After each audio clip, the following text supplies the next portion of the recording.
Oh my God, I forgot to blast off. What am I doing? Hold on. Let me blast off real quick. Thank you, chatters. I got so invested. Is ahead of us. Jamal Bowman primary tomorrow. Trump x Biden. Israel x Lebanon. LA synagogue drama. 2x Pimpy. Why is this on the screen? Because this is the Hasanabi broadcast chatter every day at the same time. Feels okay, man. Thank you. But we're not done yet. Hold up. It's Monday, Tuesday, debate weeks ahead of us. Jamal Bowman primary tomorrow. Trump x Biden, Israel x Lebanon, LA synagogue drama. Netanyahu walks back his own ceasefire proposal. Shocking no one. Elden Lord later in now. Okay. All right. Let's fucking do this. Let's freaking go, fam. Let's freaking go, Crody. All right. Here, we blast it off. Catching this guy's stream for the first time. Hope you have a good one, chatter. For all the first timers, I wish you well. Buckle in, okay? Strap up. Baiting gaming frogs? No, I'm not baiting gaming frogs. I literally, how many years have we been doing this, guys? How many years has it been? I've been on this platform since May 2018, okay? Let me tell you something. Since May 2018, we've had a lot of ups and we've had a lot of downs, mostly up for the most part, okay? And you know there are certain fucking games that I will play even if there's 8 people watching, okay? From Software games are one of those types of games. I love those games, okay? So no, when I get really invested in the lore, in the franchise, when I get really invested in a game, Cyberpunk was another one, I will play it all the way down to the fucking bone, okay? And yes, I will go in early, hopefully. Gaming frogs loud as fuck when you're not gaming, but it's crickets when you're actually playing. Yeah, I know. It's pretty funny. It's the age-old meme. Gaming frogs don't actually exist. It's a fiction. It's a imagination. They just made it up. They're not real. Sorry if you've answered this already, but I'm curious. How come you haven't spayed Kaya? I don't know if you noticed something about her. She's 100 pounds. Big dogs get hip dysplasia. And in order to avoid getting hip dysplasia, you have to, according to vets, not spay them until they're like fully developed. Dogs don't fully develop until the first 2 years of their lives. That is the reason why I, unfortunately, have not spayed her yet. Do you think I want to deal with Kaya's period? No, of course not. I do not want that at all. Anyway, blasting off. Let's go. Also, gotta point out something here, but your boy has been throwing on fits, okay? I've been putting that shit on big time. Just want to point that out. You know, a lot of people made fun of me for years and years. Okay? A lot of people made fun of me. They said, Hassan, you don't know how to dress. And where are they now? This fit goes fucking hard, okay? That jacket I have owned. Well, I didn't even buy it. They sent it to me. It's this brand. I don't even know what it is. It's called Filling Pieces, I think. And it was like one of those like PR things that they sent me literally like 10 years ago, I think, at this point. Like I don't even know if the brand still makes clothing. I don't know what kind of, I guess they do. Oh, they have some relatively affordable t-shirts for like $60. Nice. Anyway, them shits is pleated too, ain't they? Oh, the pants? Yeah, the pants are actually double pleated.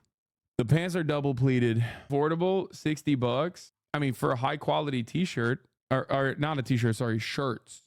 Like a button-up shirt.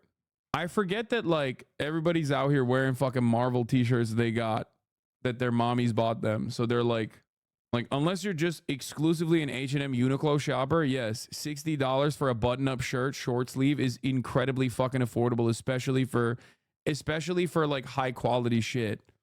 God damn, dude. We'll never spend $60 on a shirt, LMFAO, come on.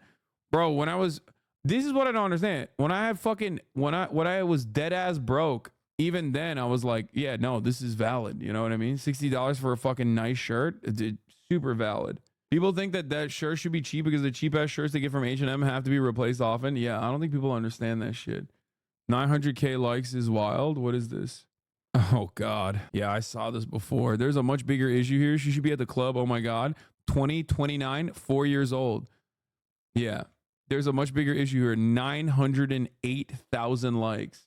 Even Express and H&M are like $30 for shirts. Why is chat like this? I think the reason why chat is like this is because they want to be like, I'm the poorest motherfucker in here. I'm the poorest motherfucker in this bitch. Okay, you don't understand. I buy t-shirts for $1 off of Temu, and then like the t-shirts are literally see-through by the end of the first wear. Okay, while you buy from Temu, I don't. Chat needs to shop on eBay. No joke, there's good stuff there. Okay, listen to me. Listen to me. You already know I'm the fucking thrift god, okay?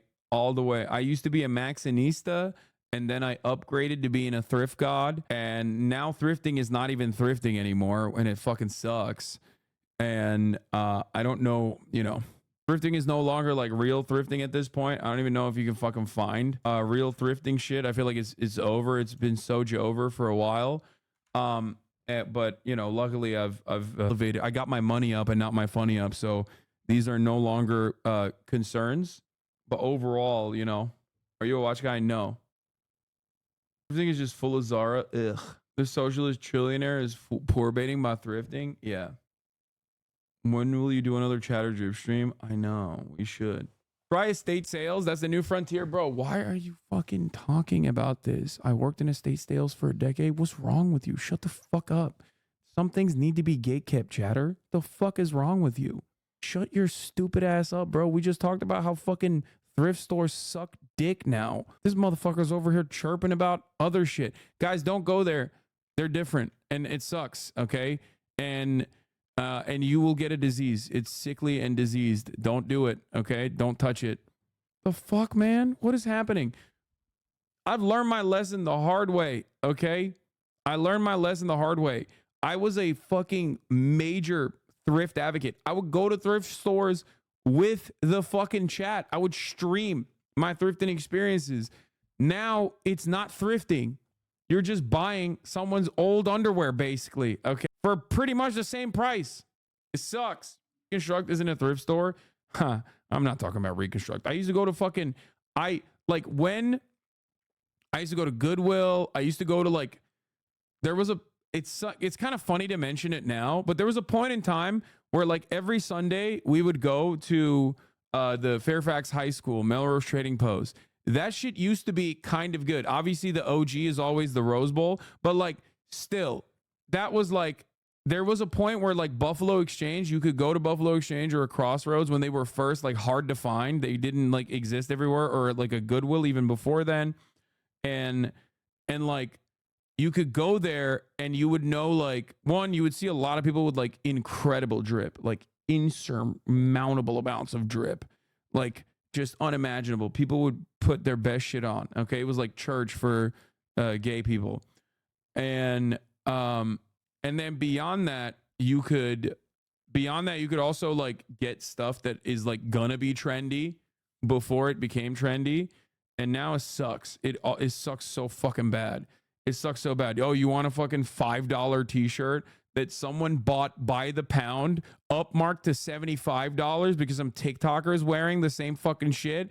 There you go. Melrose Trading Post is for you. That's nothing, fool. Swap meets in East LA or South LA for the heat, but I'm gatekeeping spots. Yes. Anyway, the heat cycle stages in dogs, like I said, pro estrus is like 4 to 20 days, and then estrus is 5 to 13 days, and then the metastrus, diestrus is 60 to 90 fucking days. That's when when the period is going away. Problem with Kaya is that her shit is like kind of fucked up. 4 stages of the canine heat cycle. Pro estrus is the start of the heat period where your dog's body's preparing to mate and averages about 9 days, but can last from 3 to 17 days. Her vulva will swell, which it did. You may notice a blood-tinged discharge, but many dogs are fastidious about messes and will clean themselves before you notice. Your dog, Kaya, does not. Kaya just lets that shit run if I don't put a diaper on her. Playing clingy behavior. That's, yeah, this is very cute. She did do this, and that's when I noticed that she was on her period. This was like 2 weeks ago at this point, 2.5 weeks ago. At this stage of the heat cycle, your dog will attract males, but she will not be receptive to them and may become aggressive if they try to mount her. Then she gets to the horny phase. So what happens is first, they literally will a buddy of mine had 2 intact dogs and unfortunately accidentally had a litter. And the way he explained this was like the female dog at first would like bark at the male dog and be like aggressive towards the male dog if he ever came near her. And then she would still bark at the male dog and become aggressive towards the male dog. But this time in a horny way, like bark at the male dog to fuck her, to mount her. Be like, come on, fuck me. What the fuck is going on? Hold on. Okay, I have someone at the door. Damn, Kaya is so fucking sleepy. She hasn't even noticed that like there's dogs. Her friends are here. Okay. Oh, she just got up. Hold on. I got to open the door real quick.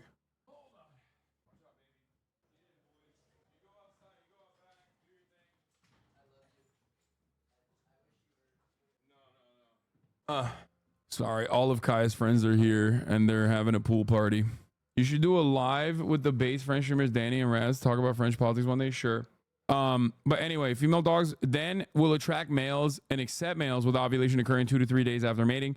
You may notice your dog urinating more frequently and marking spots within and outside of your home to spread pheromone messages indicating her readiness to breed. This, I think, is also like the scariest part of the cycle because this is when she like has a likelihood of running away. Yeah, there's a pool party happening. There's like 3 dogs in my house right now outside of Kaya. My trainers are here. They're just hanging out at the pool. And then diestrus occurs directly after the in-heat stage, lasts for about 2 months. Her body will proceed with the pregnancy or return to rest as her vulva returns to normal size and the vaginal discharge disappears. We're in the 2nd stage right now. Why are you streaming? Go have fun at the pool party? What do you mean? Because this is what I do, baby. The fuck out of here. This is my job. This is my life. And this is what I enjoy doing. So yeah, I'm learning a lot. I'm learning about the period cycles. I'm learning a lot about how this stuff works. But yeah. Okay. Yeah. A 3-month period is insane. Well, try even longer than that when your dog also thinks she's pregnant. Remember, she had a pseudo pregnancy. Can we see the honey dog? I'll show you honey in a second when they're done fucking around in the pool. But yeah, they that's what they do. All right. We're an hour in. I still have not fucking talked about I still have not talked about the news. It's Monday. It's news day. We already blasted off. So let's get into it. For those of you who want to know what Kai is doing right now, this is what she's doing. I'm going to show this one more time. This is basically what she's doing outside right now. Hold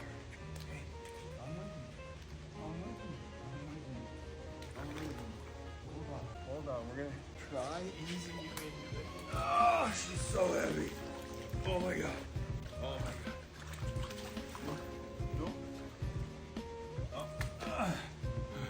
There we go. Come on. You're doing great. Does Kai have a double coat? Yeah. That's her first time in the pool. Anyway, that's would you ever take her to the snow? Yes, I dream about taking her to the snow. I want to take her to the snow so bad. She's so precious. I agree. You let go of her in the middle? Yeah. Not gonna lie, seeing your thirst shop TikToks for the normies and knowing how you are on stream is so funny. It's like 2 totally different personas. The Twitch route has not been exported to TikTok. Yeah, I mean, you also have to remember, like, that's kind of how I am in the real world. Like, I'm the same person on this on the stream.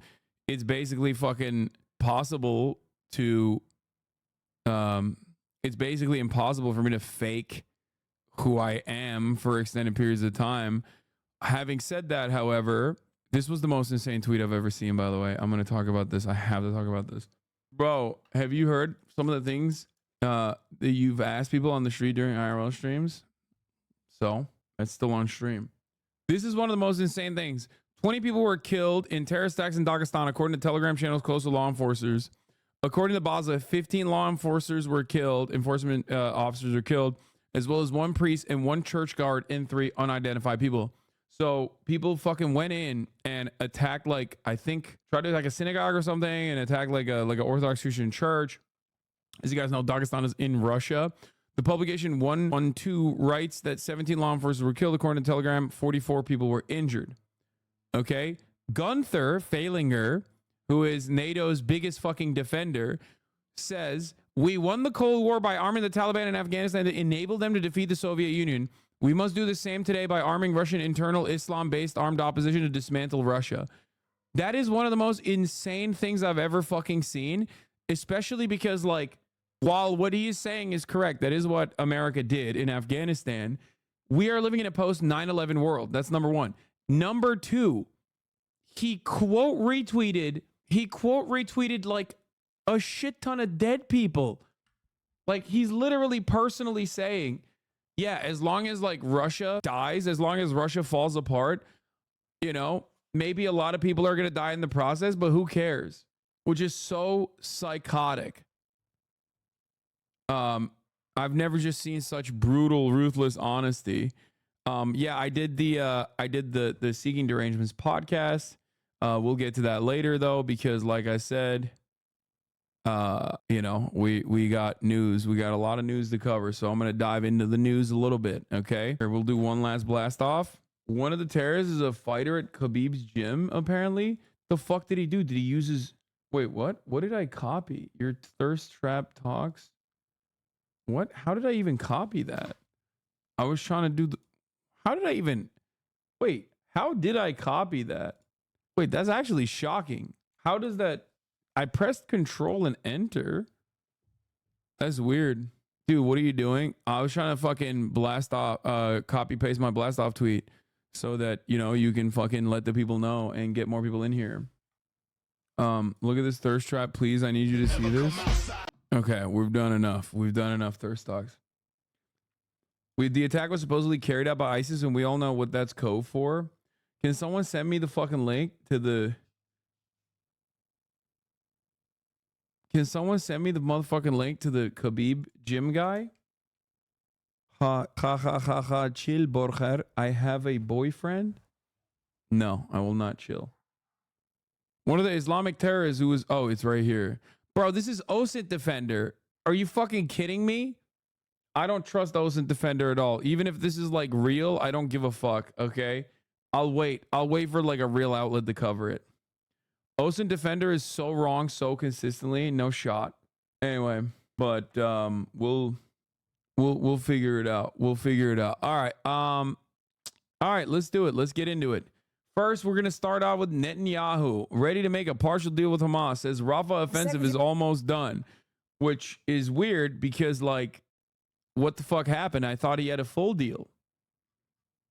Secretary of State Antony Blinken is set to meet with Israel's defense minister today in Washington. One main goal, getting the U.S. to unfreeze a shipment. War criminal, Yoav Gallant, by the way. Yoav Gallant, the war criminal, who currently has an application out for a warrant for arrest.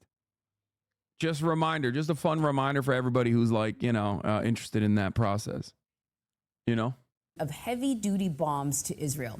Meanwhile, Israeli Prime Minister Benjamin Netanyahu says the IDF is close to completing a ground offensive in Rafah.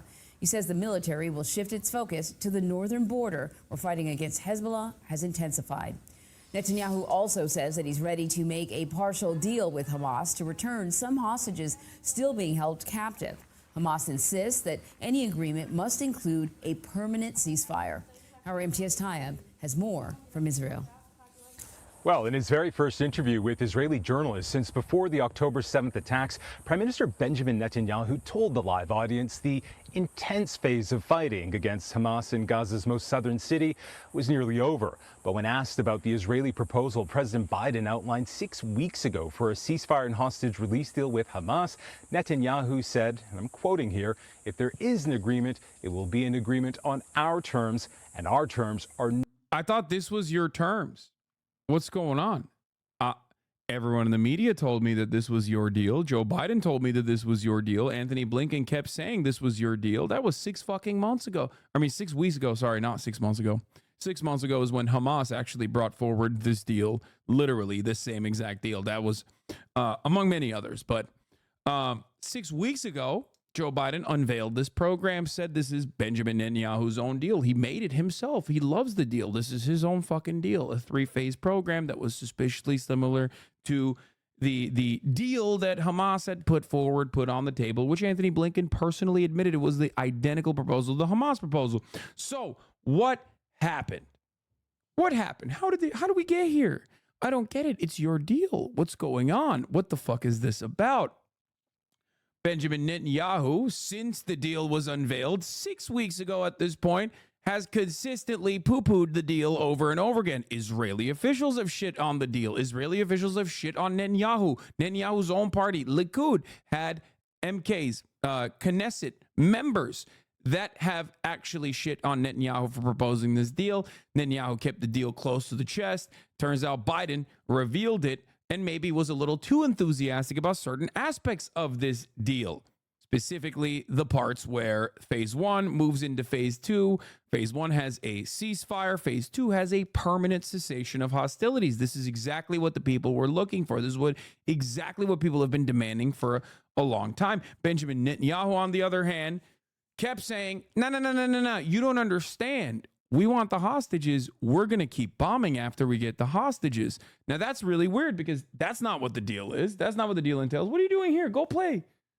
Go play with your friends. You want to come back here? You don't want to play with your friends?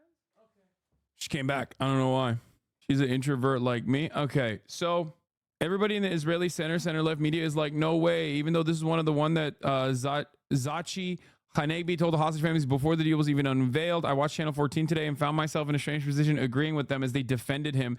The presenter said, I don't understand the surprise. Wasn't this obvious the entire time? He's been saying we won't end the war. Yeah. So Benjamin Netanyahu has kept saying, we're not going to end the war. We're not going to end the war. We're not going to end the war. No matter what, we're not ending the fucking war. We're not. Don't say that we're ending the war. Well, the deal itself that supposedly you presented ends the war. Now, it doesn't just stop there, though. Benjamin Netanyahu, according to him, this deal sucks, even though it's his own fucking deal. But what did America do? Did America choose to pressure Israel in this time process? As I said 6 weeks ago, America now has to put the actual clamps on Israel and pressure them into accepting their own deal, which is weird. If it's your own deal, why the fuck would you need pressure to accept it? And America, predictably, as I said 6 weeks ago at this point, did exactly what they've been doing throughout this 9-month process. They just let Israel ride and say whatever the fuck they want, undermining America's influence. So that's the situation. What stops Israel from just lying and saying they'll accept the permanent ceasefire and then reneging on the deal once they have the hostages? Well, that's a great question. That's precisely the reason why Hamas was like, we love this deal. This is our deal. We are fans of this deal. We wrote it. We just need assurances. Hamas has never said, since Joe Biden came out with this proposal, Hamas has not once said, we don't like the deal. Fuck this deal. We don't like it at all. Hamas kept saying, we love the deal. It's our deal. We are fans of this deal. Can you please give us a timeline and also assurances on how phase 2 is going to work? How do we move from phase 1 to phase 2? We want to write it down. And we want to get some assurances in broad daylight. To which Israel was like, assurances? No, you give us the hostages, we keep bombing you. So what did America do in this entire process? They unveiled this proposal, said it was Israel's proposal. What did they do? Israel kept undermining their sentiment. Well, they turned around and said, Hamas doesn't like the deal. Hamas is fucking up the deal. Someone needs to pressure Hamas to put forward the deal. Hamas never said they don't like the deal. They said, no, we like it. We just want assurances over and over and over again. So if you were exclusively like your parents watching MSNBC, watching CNN, and not watching the Hasanabi broadcast, you might be a little confused. You're like, what the fuck's going on? It's been 6 months at this point. 6 weeks at this point. Sorry. I keep saying 6 months. It's been 6 weeks at this point. Where is this deal? Where is this proposal? I thought it was Israel's proposal. Now, mainstream media is covering Netanyahu ready to make partial deal with Hamas. Well, that doesn't seem like the deal itself, does it? Why is Netanyahu trying to make a partial deal? Is it because Hamas is saying, we don't want this fucking deal? Is that how you're going to cover it? The inconsistencies are glaring, okay? Minor correction. Biden unveiled the ceasefire deal on May 31st, just over 3 weeks ago, not 6. Sorry. I've been fucking up from the jump. 3 weeks. It's been 3 weeks, not 6. It feels like 6. It's actually just been 3. I'm such a fucking idiot. Time is not my forte, okay? Time has no meaning for me. I've been misinforming people, but it's been 3 weeks, okay? Feels like 6. It's been 3. Where is the fucking deal? Where is the deal? Why is this Israel's own deal, and yet only one party, Israel, is sullying its own deal? It's fucking up the deal.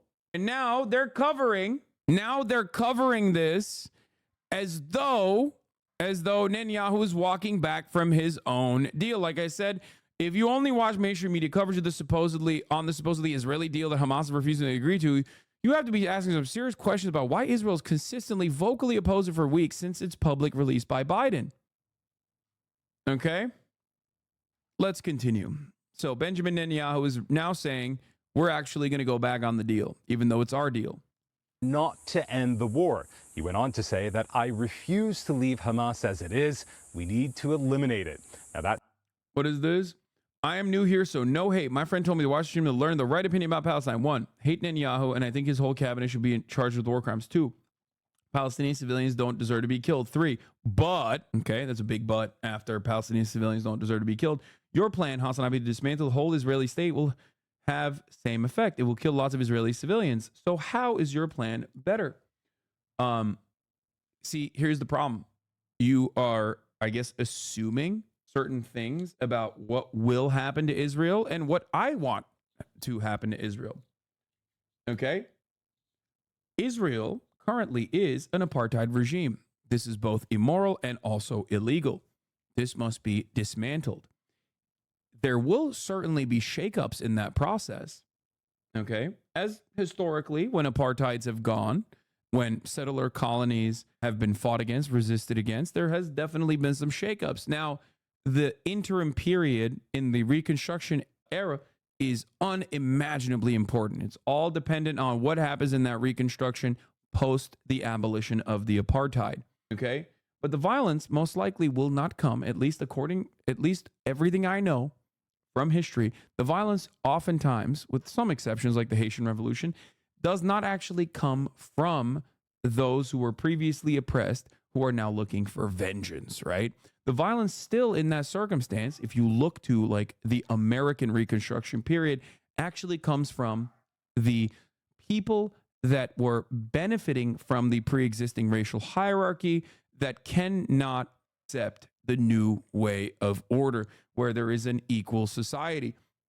Okay? That's how the Klan started, the Ku Klux Klan. For those of you who don't know, this is Reconstruction era American politics in the South. Okay?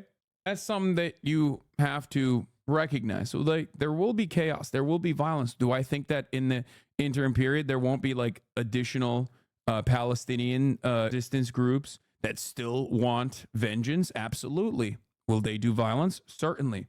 But I think, at least according to what I have seen from history, the large majority of the violence will most likely be paramilitaries on the Zionist side, like the Jewish Power Party, like the settler violence that already exists. They do pogroms on a daily fucking basis. They've killed 500 Palestinians in the West Bank since October 7. 500, not in Gaza, in the West Bank, in occupied Palestinian territory. Unrelated, but just so you understand, the show he was interviewed on is called The Patriots. The discussion was about how the Nazis had a Western culture to fall back on once they were defeated. So you could talk to them in the same language. For Hamas and Hezbollah, this is all they know. The token leftist on the show said, actually, Japan committed pretty horrific stuff against the Chinese too. And the rest of the table answered, you're right. Then let's do to them what the U.S. did to Japan. That's great. Very patriotic. That statement was met with applause, but it not only is at odds with President Biden, but Israel's own military. Just days ago, the top army spokesman said the idea that Hamas could be destroyed was like throwing sand in the eyes of the public, exposing deep rifts between Netanyahu and military leaders. Still, the prime minister said some forces from Gaza could be redeployed to the northern border with Lebanon. Following the October 7th attacks, more than 60,000 Israelis have been displaced from their homes in northern Israel after the military began trading cross-border fire with Lebanon's powerful Iran-backed Hezbollah movement. The Israeli army has already announced that plans for an offensive in Lebanon, which is just a mile from where we are now, have been approved and validated, prompting the leader of Hezbollah, Hassan Nasrallah, to warn no place in Israel would be spared their rockets. Pogroms are like ethnic cleansing campaigns created by like random groups of people. Like they play a very prominent role in Jewish history, where they'll just go in and they'll be like, oh, village water is poisonous. Why? Because the Jews poisoned it. So let's fucking kill all the Jews and purge them from our village. That sort of shit. So like a mass lynching. You could consider you could consider what the American South and like Jim Crow South and the mass lynching campaigns that occurred there, like the bombing of Tulsa. These are all pogroms. These are American pogroms. Anyway, let's continue. Out of the growing tensions between the U.S. and Israel. Over the weekend, Benjamin Netanyahu doubled down on his charge that the White House is withholding weapons. Matt Gutman has the latest from Israel. The military can also carry out pogroms, i.e. the Tsar using Cossacks to carry out pogroms in Ukraine. Yes. Hamas has refused several ceasefire deals. Long live Israel. This is objectively untrue, for the record. Just so you know. You can say it. You want it to be true, because deep down inside, you probably recognize that it would look really bad if Israel was not accepting these fucking deals, right? It would probably look really bad. Hamas has suggested more than 36 ceasefire negotiations, all of which literally look like the current quote-unquote Israeli proposal that is being suggested by Joe Biden as the Israeli proposal, the three-phase deal, which has a ceasefire, an immediate ceasefire in the first phase, and then a permanent cessation of hostilities in the second phase, and a reconstruction in the third. That is literally identical to the Hamas proposal that was first unveiled in February. It's the same proposal that Hamas actually accepted publicly and officially before Israel invaded Rafah. So, yeah, ultimately, you might wish it not to be true, but that doesn't change the reality that Israel is fucking up the bag. Now, having said that, of course, every single day that goes by, every single day that Israel continues doing Israel shit, it further and further goes in the depths of becoming a pariah state. Okay? Israelis will inevitably feel that heat as well when their country will be considered, a apartheid, which it is, and a pariah state akin to apartheid South Africa. Israel is this will inevitably dismantle the Zionist project. So there is hope at the end of this. There is light at the end of this tunnel in all of this darkness. So Israel offered ceasefire. Hamas refused, and Israel is going to Haifa. Then Hamas was like, okay, we accept the op is going on. What? Israel offered a ceasefire. Hamas refused, and Israel is going into Haifa? Haifa? Israel was like, we're invading Tel Aviv. Bro, Israel was like, listen, bro, we have a ceasefire. If you don't abide by it, we will literally invade Tel Aviv. Okay? That's what Israel said. And then they invaded Tel Aviv. Brothers say Israel offered a ceasefire. Hamas refused, and Israel is going to Haifa. Then Hamas was like, okay, we accept as the op is going on. Yeah, not Haifa, the place in Gaza. I don't know their geography. Perhaps you should shut your stupid fucking mouth if you don't even know their geography. Why do you feel like you are equipped to have this conversation if you don't know a single fucking thing? Okay? Yeah, you mean Rafah, and no, Israel offered a ceasefire is ridiculous. Okay? There was a ceasefire proposal that was on the table.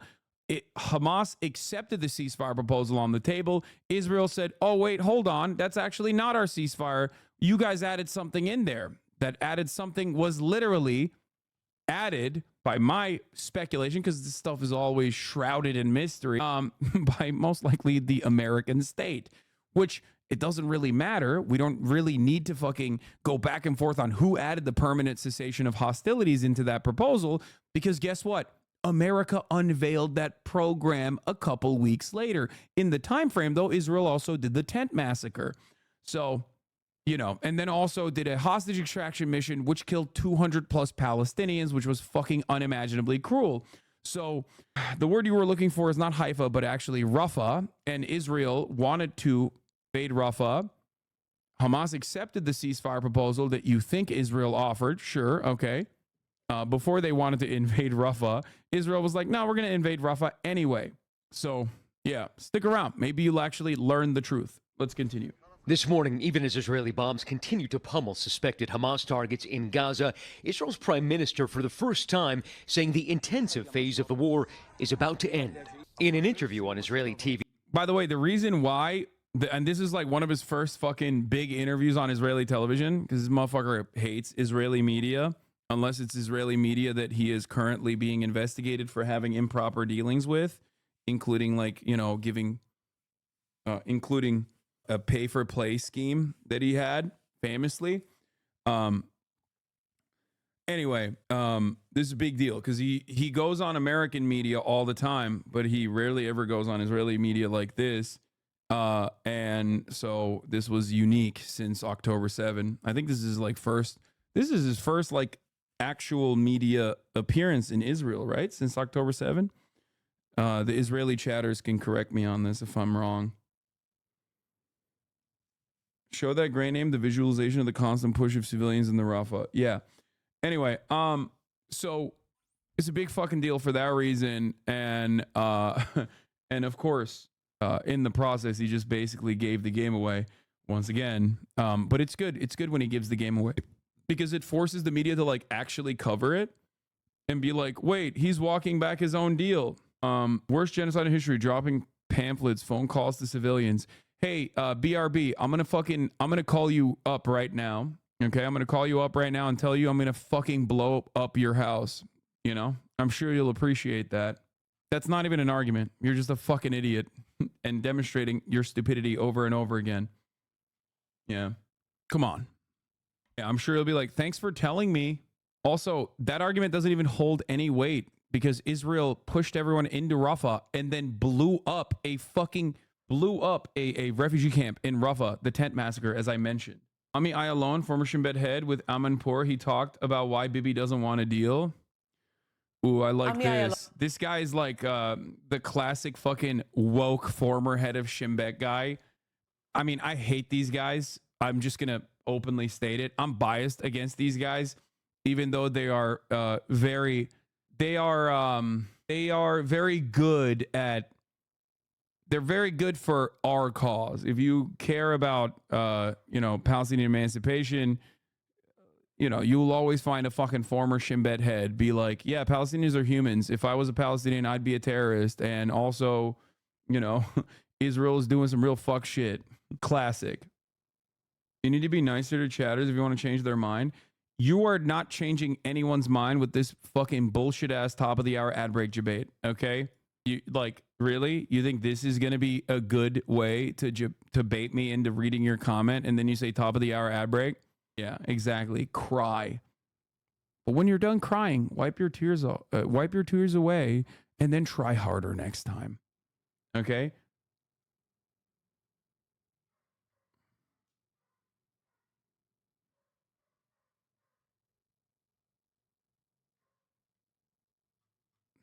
It worked though? No, it didn't.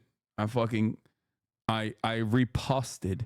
Anyway, if you want to repost the top of the hour ad break and not see a 3-minute ad break at the top of the hour, all you need to do is subscribe for $5 or free. Here's a 3-minute ad break now. Let's move on. Let's finish this up, and then I'm going to go into the Shin Bet guy. Sunday, Netanyahu saying the military's focus will now shift to Israel's border with Lebanon ahead of what could be an even bloodier confrontation with the powerful Iranian-backed group Hezbollah in Lebanon. The two have traded airstrikes and rocket attacks for 8 months. Israeli officials, including Defense Minister Yoav Gallant, are now in Washington lobbying for heavy munitions. That as the spat between Netanyahu and the White House seemed to escalate Sunday, with the Israeli leader doubling down on his accusation that the U.S. is withholding weapons, saying 4 months ago there was a dramatic decrease in munitions to Israel from the U.S., adding, damn, dog, that's crazy. Can't believe it. Ami Ayalon is interesting. Last year, April 13th was the last one, if I recall correctly, on the same show, Yinon Magal's The Patriots.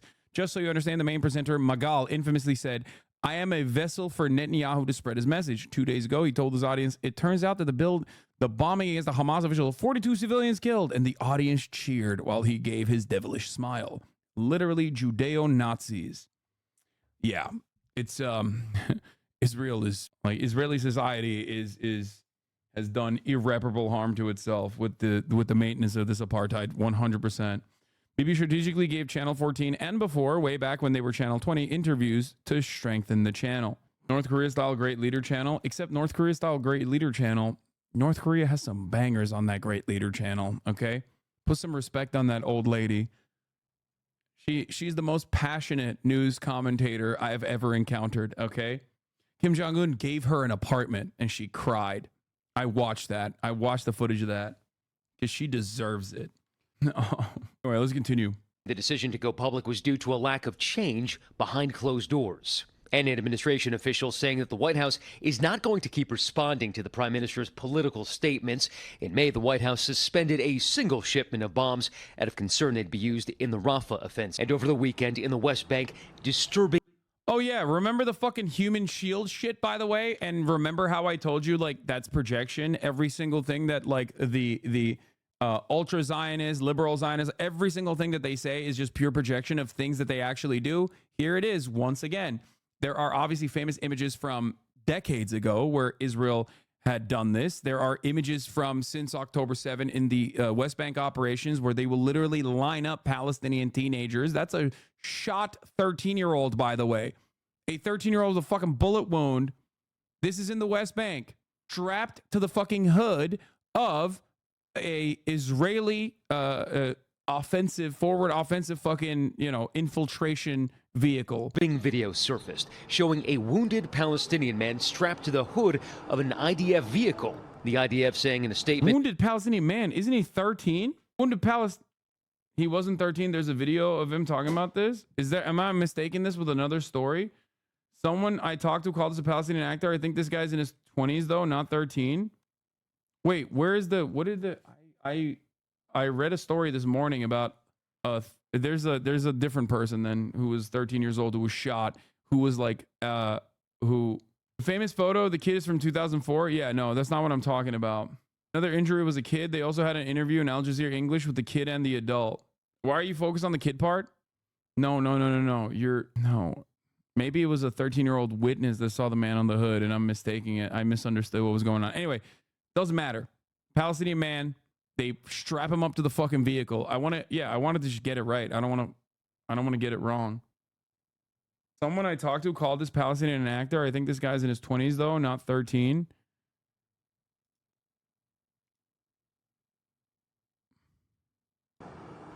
وأنا كذلك نفس الشيء أكلت رصاصة بإيدي وقعت ورا الجب كان مصفوف عندنا باب الدار ولما وقعت كمان أكلت كمان رصاصة بإيدي. I was hit by another bullet in the leg. As soon as the soldiers arrived, they stepped on my head. Yeah, this guy's not 13. Democracy Now! Had a 13-year-old source. That's what it was. It might have been. I might have mistaken it. Anyway. They hit me in the face, kicked me, hit me on the wound. They completely broke the bones in my hand and leg. They laughed and played while they beat me. The soldiers grabbed my hands and two others, my feet, and started waving me back and forth and throwing me into the front of the military car. But I fell to the ground.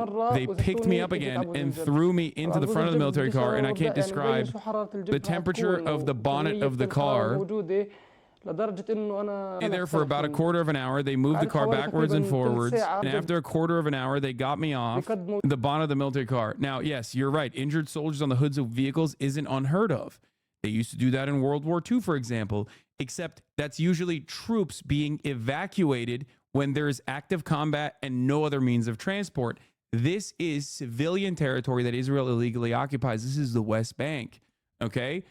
And there are, as you saw in the footage, ambulances, okay?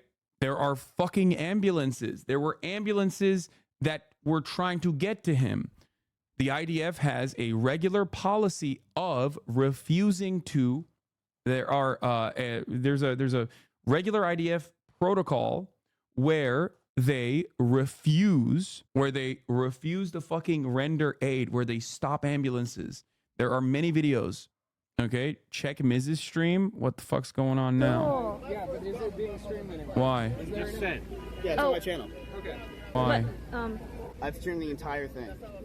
So you said Twitch.tv/MissGif.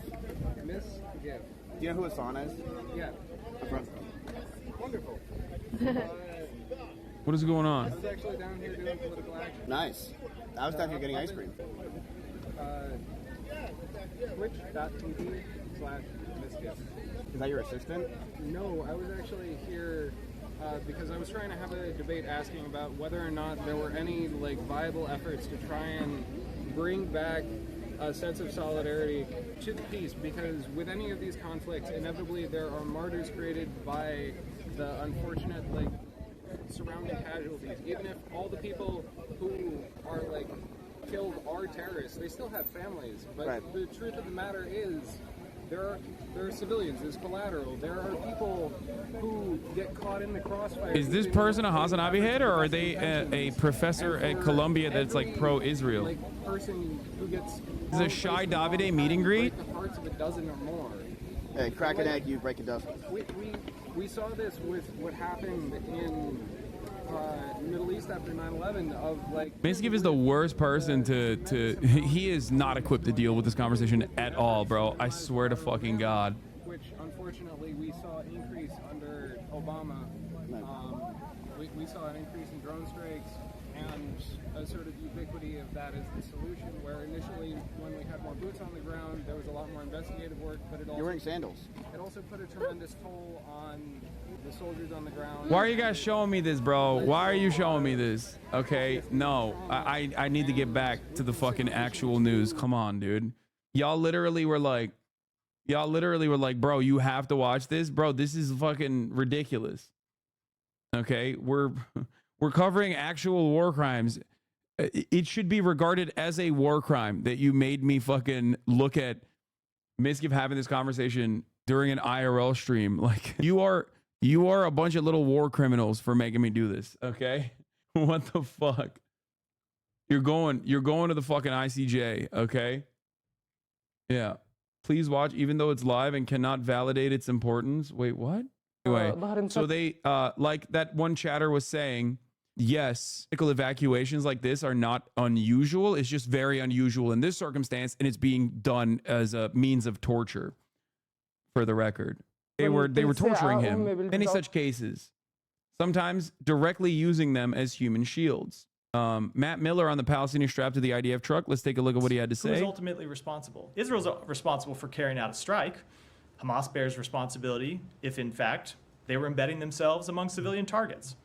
And so it is very difficult in all these, which is why there is no simple answer, and you have to look at each of them and make determinations based on the facts of each case. You know, over the weekend, we saw that the Israeli army in the occupied West Bank had a wounded Palestinian man strapped to the Jeep and so on. So this is really, by the way, I raised this issue many times before this war, many times, because the Israelis have done this practice since 1967. I don't want to go into details of every incident He's right. and so on. But isn't that basically... He's right. He's right about this. The army using Palestinians as a human shield. So I will say we saw that video. It was shocking. The practice was absolutely unacceptable. Mm-hmm. Humans should never be used as human shields. The IDF should swiftly investigate what happened, hold people accountable. Yeah, dude, totally. And I'm sure they will. Since 1967, they'll get to it. They'll get around to it. Chat. You don't understand. Any day now, okay? Any fucking day now, bro. Any day they're going to investigate. They're going to start investigating these fucking war crimes any day. Saw the statement they put out that the actions were inconsistent with the orders those soldiers received, that it is being investigated and the people involved will be dealt with accordingly. That is absolutely appropriate. Just a couple more issues, if you allow me. I want to ask you on the new legal powers of the settlers' facilities and the West Bank, and apparently the annexation is underway under everybody's eyes and so on. So you don't get this. This was an isolated incident. It just seemingly has happened like so many times since 1967. This isolated incident. Anyway, let's see the IDF statement. The incident violated orders and standard operating procedures. Bro, the amount of ambulances that they pass by is also so insane. Like they don't just like pass by 1, 2, 3 ambulances. They pass by like 8 ambulances throughout the entire fucking process. They're just like lined up. It's like a joke. And the Israeli military telling us that man was transferred to an ambulance.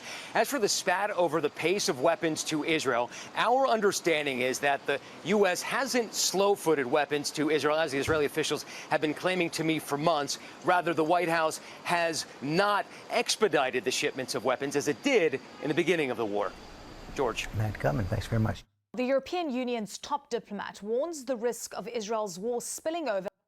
Yeah, we're going to get into the Israel-Hezbollah stuff in a second. But before then, let's take a look at a guy that I have brought forward on this broadcast many times over. He's the former head of Shin Bet, Ami Ayalon. He is one of the people that I famously bring up all the time. One of the people that famously said, if I was a Palestinian, I would literally be a terrorist, alongside Ehud Barak. Welcome back to our program. He's on Christiane Amanpour's broadcast, and here he spells out the reasons as to why Benjamin Netanyahu is going back on his own quote unquote ceasefire proposal. Thank you. So, can you explain what your prime minister has been saying to Israeli media about his view of a partial end to this? He said he's ready for a partial deal with Hamas for some of the hostages. Now, as far as I was aware, the people of Israel's first goal is to get all of the hostages back. The so-called Israeli plan that the Biden administration stated was precisely for that, all for all. Some people looks like Hamas is going to leave Qatar for Iraq. Not sure what that means. Wait, what? No way. Like the Hostage Families Forum, they condemn it. They say he's just walked back from everything. What's a partial deal for the partial release of hostages? It's the only way for him to survive in power. That's it. It's the only way for him to make sure that the war will not come to an end. And this is what he's doing. And I think that he really believes that we do not understand, but we do understand, most of the Israelis. And today, our prime minister do not represent the people of Israel. In a recent poll, I have here the figures, 76% of the Israelis believe that he should resign immediately. 65% demand elections today. And 75% believe that the only way to end this war is by a political achievement that will enable us to bring back all the hostages. Second, to end the war.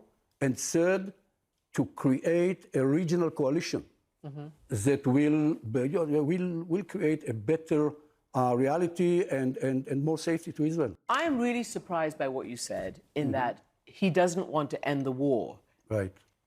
I mean, that sounds crazy to me. Why?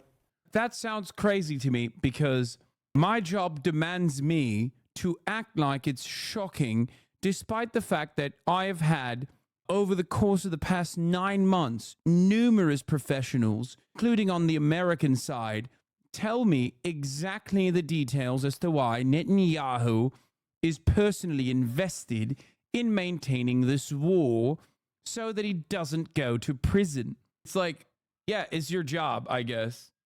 And I suspect that's the reason why you're confused here. But unless you got bludgeoned in the fucking head with like a blunt object numerous times before coming on this iteration of the same fucking broadcast that you've been doing for the past 9 months, this should not be confusing. This is, I think, the least confusing thing. Well, why? Why not? Israelis are being killed. Palestinians are being killed. Israel's losing its moral high ground. It's becoming a bronze.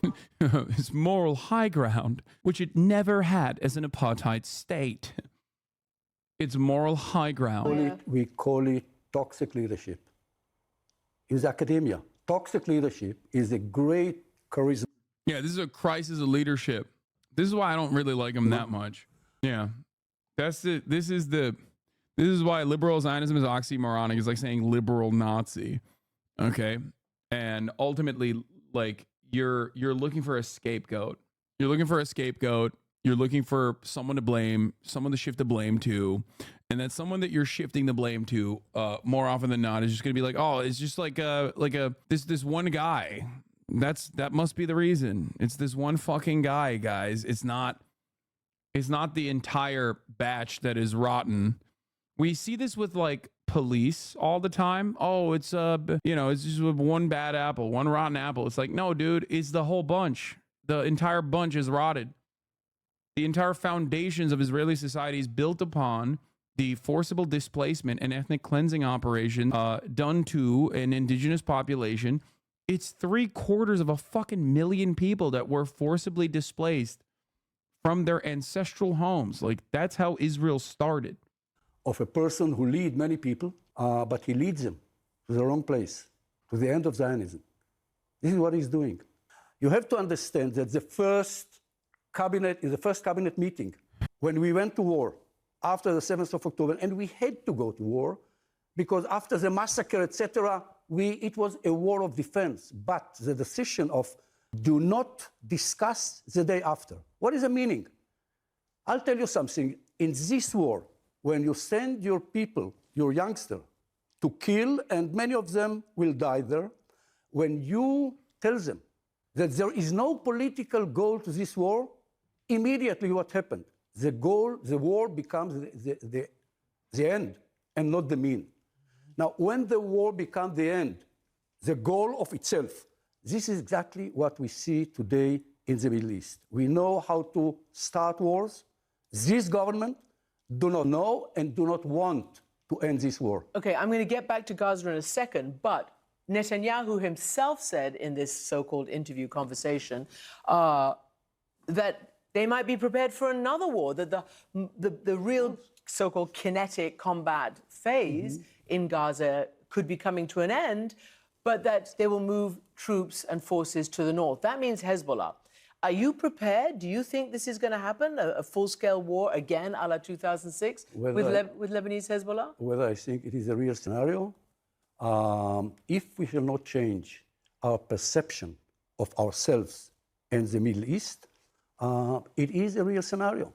Not because somebody wants, because this is the only option. If we believe only in power, if we believe that war is not the last option, is the first and only option, this is what we shall see. Our security doctrine should be based on two pillars. Yes, we shall always have to maintain and to preserve a huge military power, but it will never be enough unless we understand diplomacy, unless we can speak in two languages. We shall not be secure and we shall lose our identity. And why has it taken 8 months for the people like yourself? I know you've been saying it because you're out of, governing Shin Bet, etc. right now. Well, because I'm in a minority in my people. Okay, you're a minority. Okay. But it's suddenly becoming out there, like the head of the IDF has clearly empowered his spokesman, Admiral Hagari, who said last week that it's just throwing sand into the eyes of the Israeli people, saying that you can defeat Hamas. More and more people are beginning to say what you're telling me now, that there needs to be a day after plan. Yes, I don't blame, but I think that I expected more from our generals. I still remember during the first Intifada, when Rabin gave us an order, instructed us to break the bones. I mean, I alone is a Zionist to his core, but despite all this, I kind of like the guy to an extent. Some I'll, of course, disagree with, but some on basic points, he's right and sharp. No political goal, only war for the sake of destruction. He's basically correct on here, chat, 8 months in. Yeah, no, that's why I said he's like... he's like a valuable asset, I would say, on, look, he's repeating a lot of the shit that I've been saying, okay? Obviously, when he says it, there is a level of authority. This is why people were saying to watch Miz's stream. Dude, come on. We're literally listening to a former head of Shin Bet talk to American mainstream media, basically undermining the war effort entirely. And you're over here being like, you have to watch Miskiv's stream. Like, that's crazy. Okay, he's listening to Shai Davide. Got it. Like, come on. Oh, wow. Oh, fuck. I got it. Fuck ass haircut too.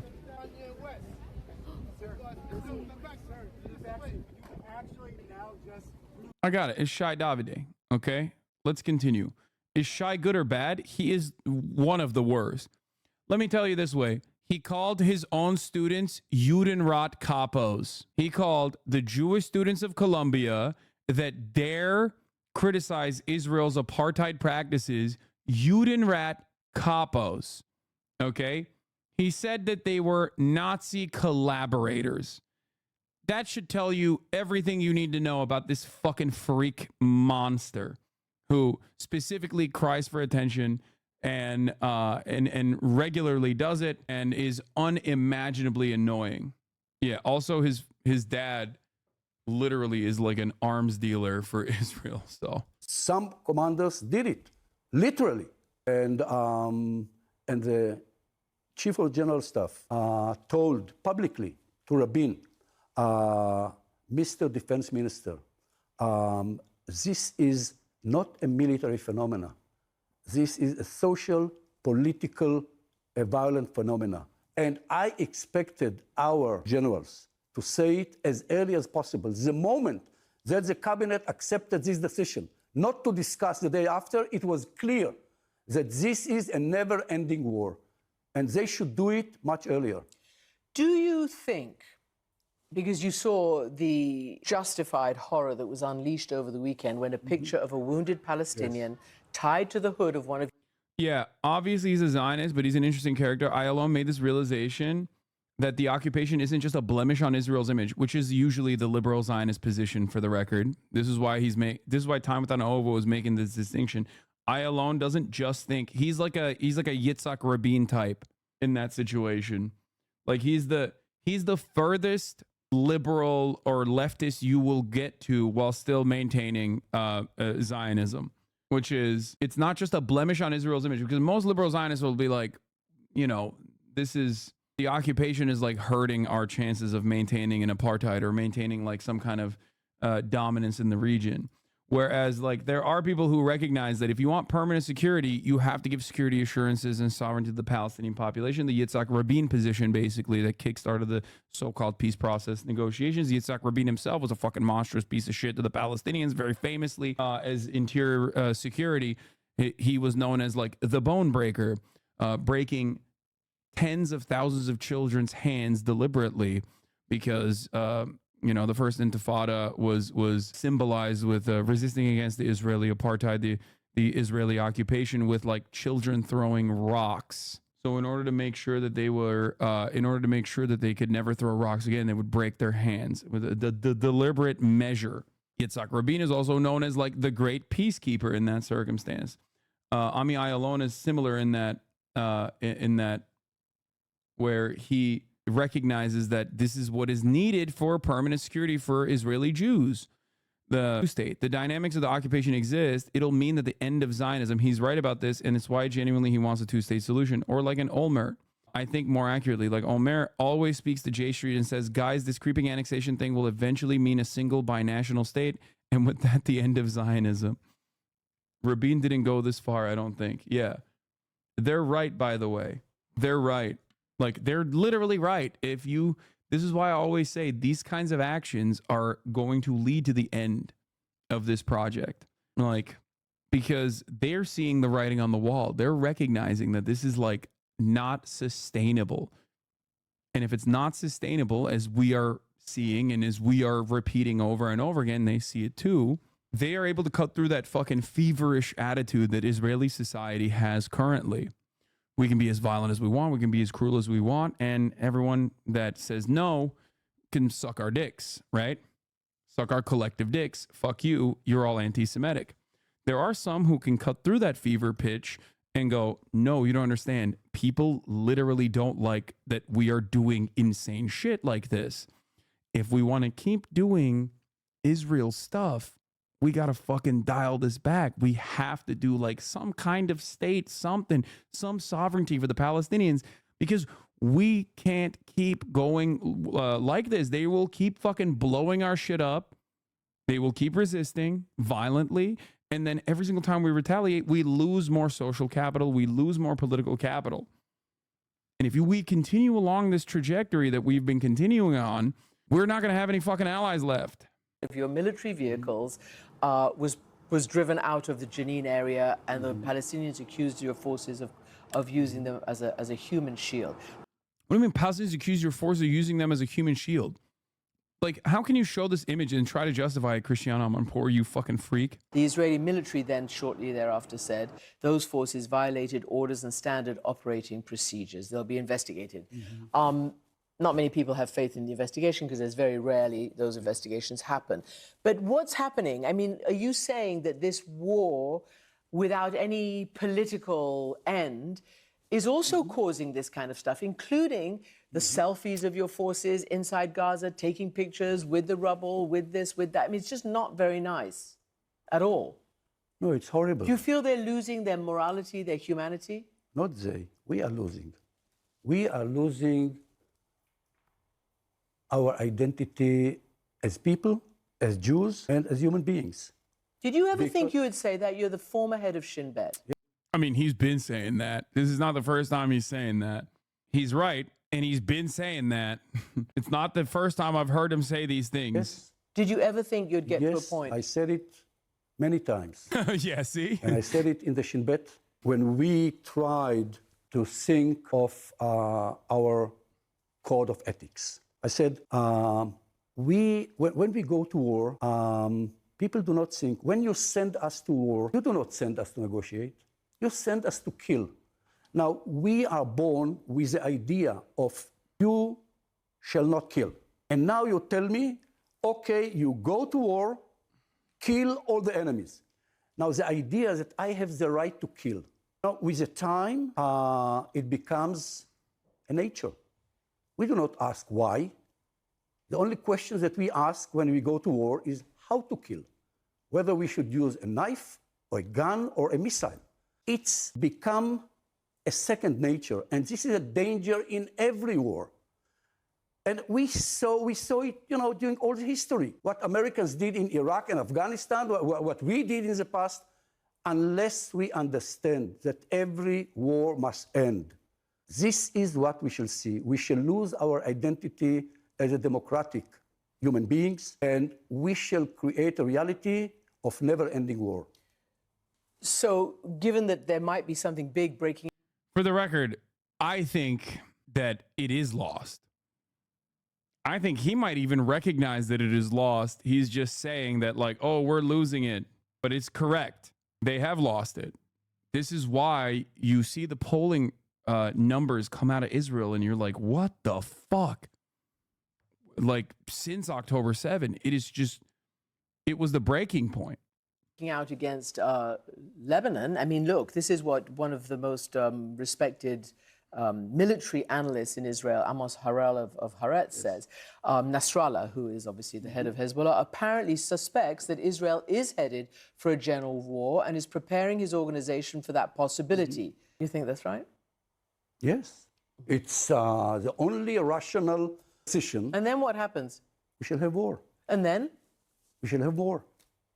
And after that? And we shall have more war. And we shall stop, and later we shall have more war. We have to understand, there are two blind spots for us Israelis. Until today, by the way. What should we learn after the 7th of October? Which was probably the most horrible moment in our history. We should learn, first of all, that we shall not have security as long as we shall not end occupation. This is what Hamas told us. And we shall not have democracy as long as we shall not end the occupation. Now, we refuse to see it. We see it today, if I read the polls, more than we saw it, and this is the opportunity. Our government do not see it. Yoav Gallant do not probably understand it, but he doesn't have the courage to say it because his base, he has to be elected. So the political power today is not in the hands of the political leaders. The political power is somewhere in the street. And we, people in the street, we do not understand it. And we understand it more and more, and this is why the demonstrations are very, very important. But this is why the international community has a role. Because the international community has to understand, yes, we have to save ourselves from ourselves. But it is not a conflict between Israelis and Palestinians anymore. It is a regional conflict that will create a huge impact on the international community. Do you think President Biden and the administration and Israel's friends are saving the Israeli political leaders from themselves? What does he specifically mean by end the occupation? He means a two-state solution, like the real one that I don't know the exact details of what he wants, but like probably when people talk about that, they mean like 67 boundaries, two-state sovereignty for the Palestinians, right? Israel proper, some means of travel between Gaza and the West Bank. These are things that will never happen, for the record. And the reason why it will never happen is because since that was originally suggested, and this is like primarily Benjamin Netanyahu's doing, for the record, because he just came back and forth over and over again and beefed up the settlements. Israel has basically created a non-contiguous, like complete like Bantustan structure, like we have seen in apartheid South Africa, in the West Bank. There is no statehood. The settlements have rendered Palestinian statehood impossible. Okay? Unless you are actively talking about purging violently 750,000 Israeli Jews from the West Bank, almost 1 million Israeli Jews from the West Bank and occupied Jerusalem, it will never happen. I've shown you what the maps look like. B'Tselem and many other human rights organizations have documented the way in which the Israeli settlements in the West Bank have been purposely created with the goal of cutting off Palestinian villages from one another. It is an impossible prospect. Themselves or not? I think that they are trying to do their best. The way I understand the American leaders and president, he has to be elected. And he's blamed from both sides. So I'm not here to give him any. I think that he is the only leader. Yeah, Hassan, I don't think people fully understand what you mean when you say settlements too. Like, my home is in East Jerusalem. It's a village. Imagine that village surrounded on all four sides by full-blown Israeli-only cities. These are settlements. Yeah. When we say settlements, I think people think like a shitty-ass shack or something. Like, these are full-blown developed cities with a highway structure cutting through Palestinian villages that Palestinians on their own fucking internationally recognized land cannot use. Really believe that we can create a different and a better reality. And he's doing all what he can in order to help us to save ourselves. Can I ask you something? Because I was struck by what you said. This is what Hamas told us. You know, you said the business about ending the occupation, etc. Right. I recently spoke with, I'm sure somebody you know very well, the doctor Yuval Biton, who saved Yahya Sinwar's life in hospital, then became an intelligence officer in the prison service. He claimed that Israel, all of you are all, Mossad, Shin Bet, IDF, government, just didn't listen when people like him, who were talking to Hamas every single day, were saying, this is what they think, this is what they say, this is it. He said, Hamas learned a lot about Israel, but not vice versa. I'm just going to play what he told me on this regard. Okay. Unfortunately, the Israeli leadership did not study Hamas, and a lot of people among us, even in the intelligence service, did not know and learn Hamas well enough. All we needed to do was listen to them. Our attitude towards Hamas was arrogant. We dismissed Hamas, and Hamas said everything it intended to do. We didn't want to listen. Do you agree with that? Yes, of course. I don't agree to the fact that all of us, because all the leaders, all the directors of the Shin Bet said it again and again. You know, I met Ronen during 2 years before. Who's Ronen? The 7th. Ronen is the director of the Israeli Shin Bet today, during the last 2-3 years. And I told him, look, I understand that, you know, politicians and political leaders, you know, they are telling you exactly the policies that you should follow.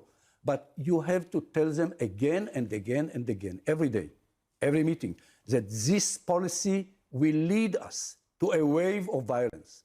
And he told me, Ami, this is exactly what I'm telling him. But Prime Minister did not listen. Why? I know why. Because he preferred his political survival on the future of Israel. That's it. You have said survival requires a political solution and a two-state solution. That, as you said, Hamas will only be defeated by a war, in this war of ideas, which is offering the Palestinians hope. Now, we've heard leaked tapes and things like that. Netanyahu's most nationalistic Orthodox coalition members, people like Smotrich, Ben-Gvir, etc., they, Smotrich, there's a leaked record, he spoke about preventing the occupied West Bank from becoming part of an independent Palestinian state, and he's getting a lot of power and putting more settlers on and empowering the settlers. Is that going to work? Are they going to have the final say? Probably. If we shall not have the power and the courage to change our policy, they will succeed. Now, Israel, we did not have state for 2,000 years. We were born, all my generation, we were born to a reality in which a state is something obvious. It is not, unless we fight against everybody who do not believe in Israel as a Jewish democracy. We shall not have Israel as a Jewish democracy. And unless we shall understand... You're talking about fighting internal Israeli opponents of a Jewish democracy. Unless we shall understand, again and again I'm saying it, that if we shall not end the occupation, we shall not have security. And if we shall not end this occupation, we shall not have democracy. We shall not have democracy, and we shall not have security. And this is the end of the Zionist dream, because the Zionist dream is a state of for Israel with a specific identity. It is a Jewish democracy. Our parents did not come from Arab states and Europe in order to create a totalitarian regime, and nobody will accept it. Palestinians are... This is why it's like silly. This is why it is silly. Israel can be a democracy or a Jewish state. It can't be both. That's it. And that's not just my assessment. John Kerry said that. You can have one or the other. You can have a Jewish majority ethno state, or you can have a democracy. You can't have a Jewish majority ethno state and have a democracy at the same time. Isn't that what he's saying? Not necessarily. No, he's saying he wants a Jewish democracy, as in he wants a Jewish state, a Jewish ethno state, and the only way to reach that is if there is a Palestinian state with sovereignty. Are demanding freedom, and they will fight for the end of occupation. And unless we shall understand that this piece of land is ours, but it is not only ours. We have only two options: to divide it and to keep our identity, or not to divide it and to lose our identity and to lose our security as well. So does this worry you then? Because this is Netanyahu again in this conversation about moving from the first, second, and now the third stage in Gaza. The third. What people need to understand is that we are seeing the material manifestation of a two-state scenario. The problem is apartheid, where one vassal state party is getting unquestioned support from a superpower. A so-called two-state solution will be all aesthetic, same material reality. Absolutely. Third step will be the creation of a new security regime in the Gaza Strip, the removal of Israel's responsibility for day-to-day life there, and the creation of a new security reality for the citizens of Israel. What do you think that means? Do you think that means carving out a whole piece of Gaza? Oh, okay. This is what it means. Wait, what? What do you think that means? Do you think that means carving out a whole piece of Gaza? Oh. Oh, he said bullshit. That's why they bleeped it. No, he said bullshit while she was saying Gaza. You can see it. He mouths it. He goes, bullshit. Means. Do you think that means carving out a whole piece of Gaza? He goes, it's bullshit. Oh, okay. This is what it means. For Netanyahu, he is lying to us because Netanyahu is not stupid. He's the brightest person that I met. But this is toxic leadership. He is telling us something that he knows that will not work. He knows the Palestinians. He knows that they will go on fighting. He knows that they will not accept any Israeli leadership that does not give them the national liberty, end of occupation. He knows it, but he's trying to sell us something that probably, but...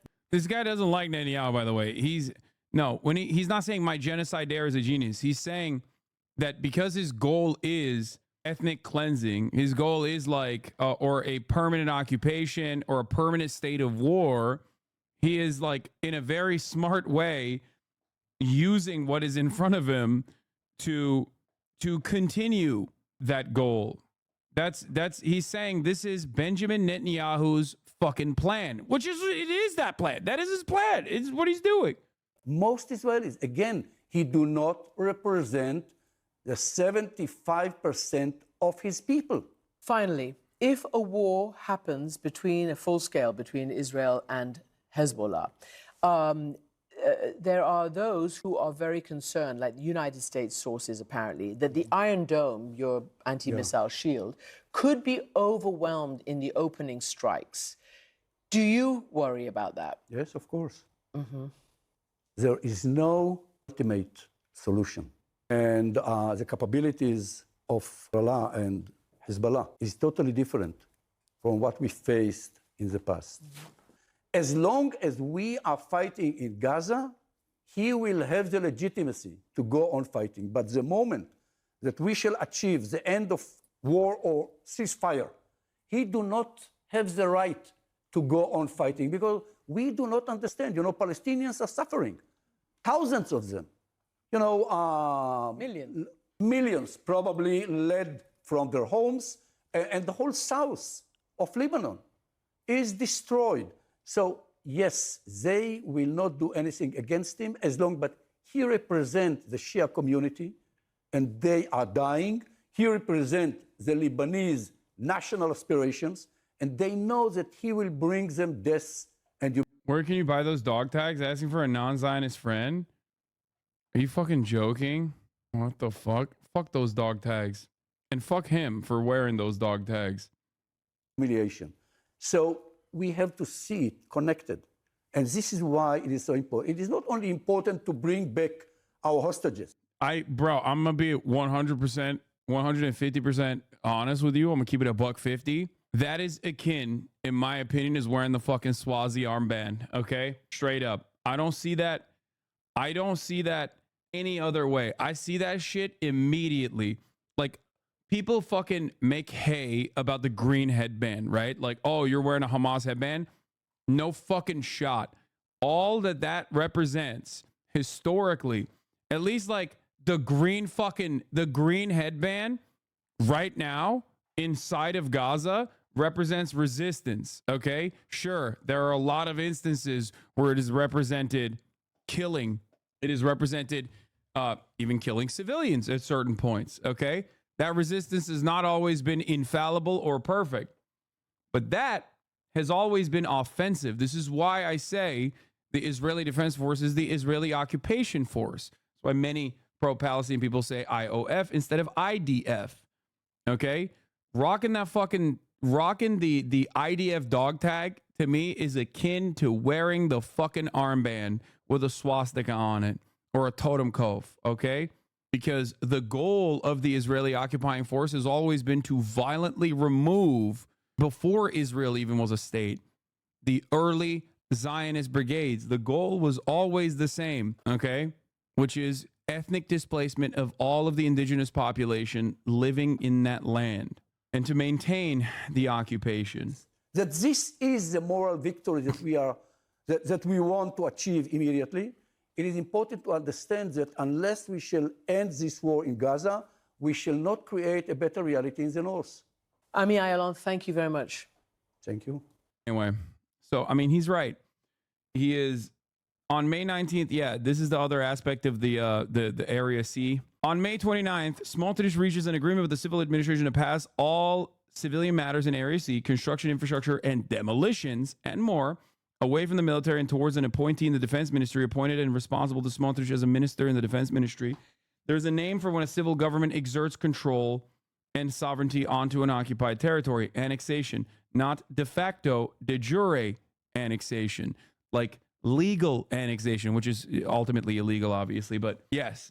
And that's precisely what's happening, which is, you know, weird to think about because, like, obviously the entirety of the West Bank was basically under this, but Area C is like the last semblance of like the Bantustan. It's not enough that you have a Bantustan. It's not enough that you have a Bantustan. You literally are just taking it over. You're taking over the Bantustan and making it yourself. It's de jure, as in the law.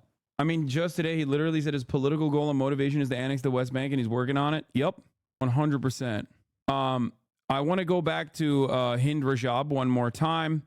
A reporter came in to our boy, Matt Miller, the Gremlin, and asked about Hind Rajab again. Research group concluded Israeli tank likely killed 6-year-old Palestinian child, Hind Rajab. Investigation revealed that Rajab's car was hit with 355 bullets, and it's not plausible that Israeli tank couldn't see children inside the car.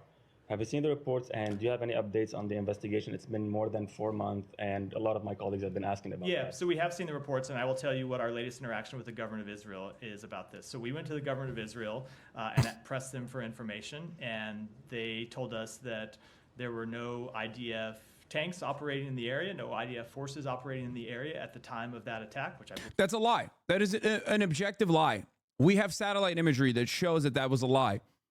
That is not even a fucking lie that Israel itself maintains at this point. Something they've also said publicly. After further reporting, we went back to them and pressed them again. And so what they told us is that they went to the UN organizations. They went to the Palestinian Red Crescent. They asked for information because you've seen all of those organizations quoted in stories. They asked for information that they could use to further an investigation, and no one provided them with any information. That's the latest that we have on the case. So who shot the 355? Like, what are you only listening to the Israeli authorities at this point? Because, like, even on accident, you might have seen a New York Times investigation. You know what I mean? Like, that's what's crazy about this. Like, you can't have this position 4 months after the fact unless you literally do not read a single newspaper.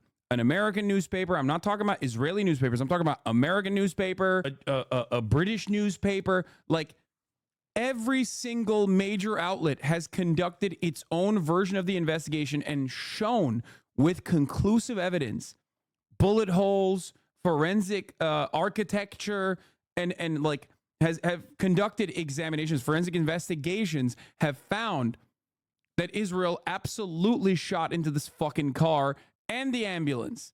Okay? There is no way that you did not see a single one of these fucking newspapers. So he's saying that Israel asked information only they would know about to other people and they didn't give it, therefore Israel not bad. It is so fucking unimaginably bad to try to run this point. Tank bullets. I'm not able to, look, I'm not on the ground. I can't offer any kind of assessment about this. That's why we've called for the government of Israel to conduct an investigation.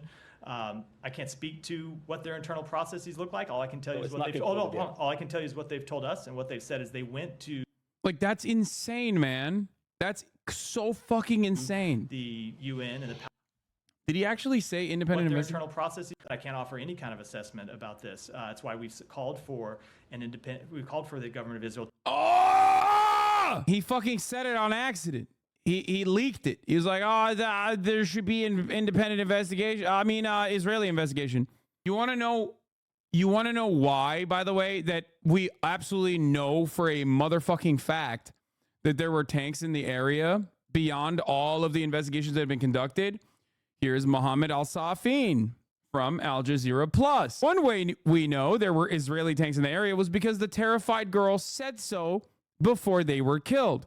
Another way is because the ambulance crew had to wait for permission from the Israeli military to enter the area before they too were killed. They engaged in deconfliction. Okay? Stop adding G Gingerhead, Maggie Pie. I am not going to eat that bait at 1:52. Okay? I know what he's trying to do. He's trying to say there's no tanks, specifically so I read his comment, get mad at him, so he can go, oh, at the top of the hour, there's a 3-minute ad break. Okay? There were no tanks, like there is no 3-minute ad break at the top of the hour. Yeah, collusion, conspiracy, betrayal, all from your own community. I know. Anyway, chatter tried to fucking alley-oop it up for that other chatter, not realizing that other chatter was actually baiting.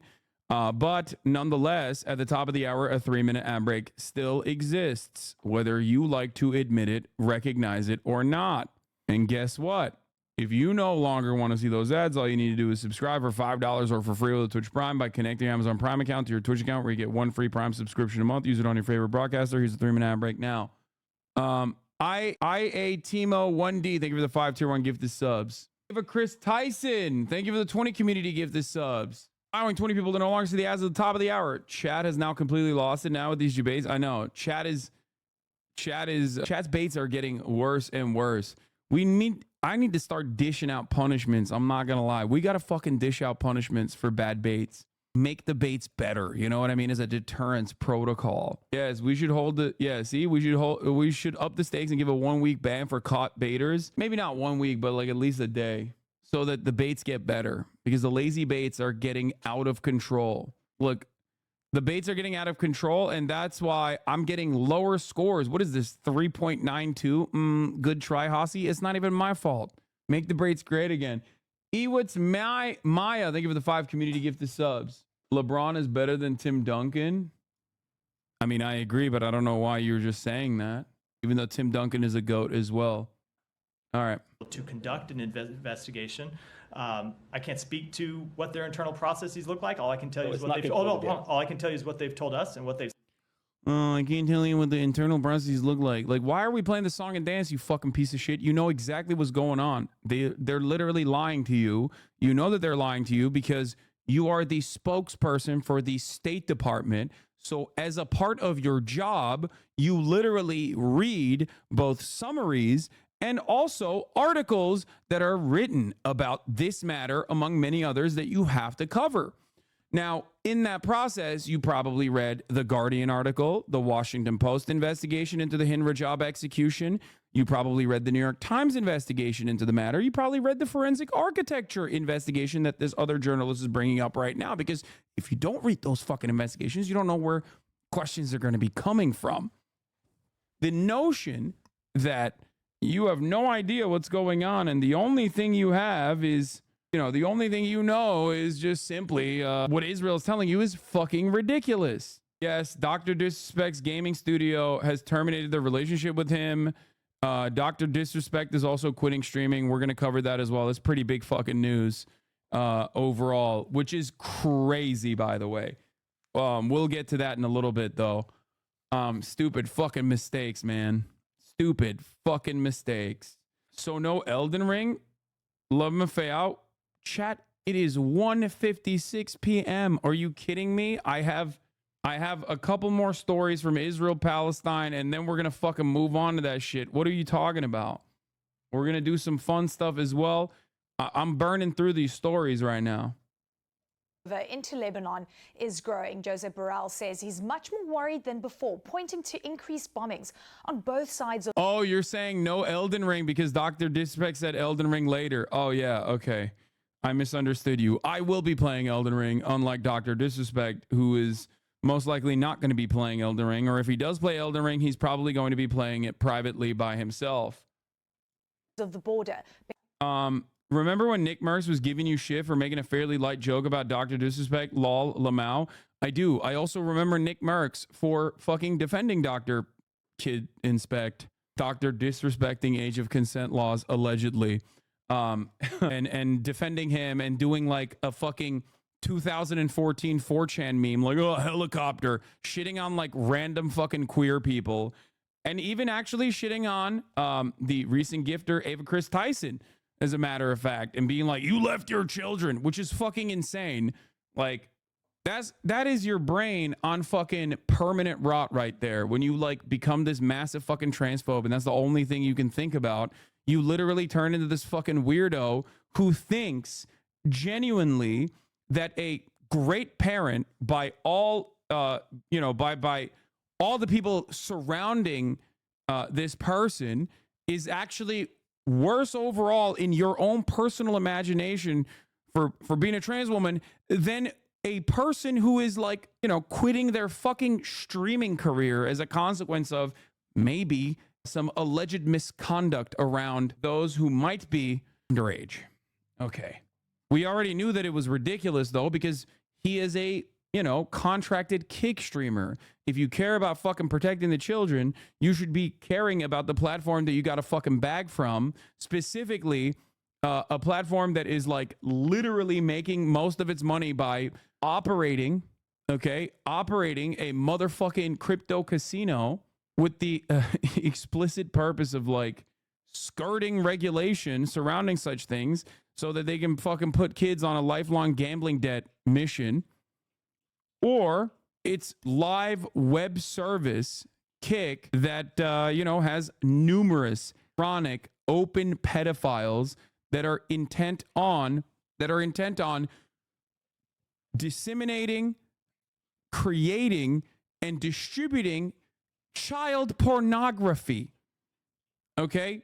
Like, how many large Kick streamers have to be outed as attempting to, and sometimes successfully, creating and disseminating child pornography until people go, hey man, maybe this website's not that good. What the fuck's going on? Yeah, I saw this. This was a great tweet. Best friend gets accused of something serious, makes fun of people with pronouns, which is everyone. Attack helicopter joke in 2024. Says keep the kids out of your shit in the same breath as defending someone accused of being a pedo. You might be the dumbest fucking human alive. It's crazy. It's like, well, would you look at that? Yeah. Kick streamer drove their car into a public sidewalk and the streamer is yet to be banned. Oh, classic. Nice. All right, we're not going to do Kick yet. We're looking at the perhaps most Kick adjacent country on the planet. I'm of course talking about Israel, both for the other thing that I just mentioned, but more importantly for operating illicit gambling casinos out of Cyprus. That's right. Israel also does the gambling stuff. So that's a lot of fun. Anyway, let's get back to the most Kick-like country, Israel. Threats of all-out war grow between Israel and Hezbollah, a country that also hates another guy by the name of Hassan. This time, I'm, of course, talking about Hassan Nasrallah, which is the general secretary of Hezbollah in Lebanon. Israel doing the classic, we're a fucking fascist country that is trying to do a final solution, but let's open up a new war front. That'll work this time around, trying to, move their interest to Lebanon. Ben Wiedemann is in Lebanon, where life goes on as the shadow of war looms large. It's a day of joy and celebration here in South Lebanon. Israeli forces are just about 5 miles away from here, but nonetheless, here in the town of Hasbaya, there's a wedding going on. It didn't seem right to spoil Mashallah, a mashallah. day for newlyweds Taimur and Fatin with questions about the dark clouds hovering over Lebanon. But one guest told us off camera, we're celebrating here while war is around the corner. Hasbaya has been spared the worst of the barrages and counter-barrages between Israel and Hezbollah. Here they stop anyone from firing towards Israel. Parliament member Ilyas Jarade was elected to represent Christians in this area. Majority of the southern people, majority of the Lebanese people, from all sects, all religions, all parties, they are, in one way or another, they are committed with the Palestinian. Oh, thank you. Everyone we spoke with had a completely contrary opinion. Few people wanted to speak on camera about the looming danger of war for fear of repercussions. Off camera, we got an earful.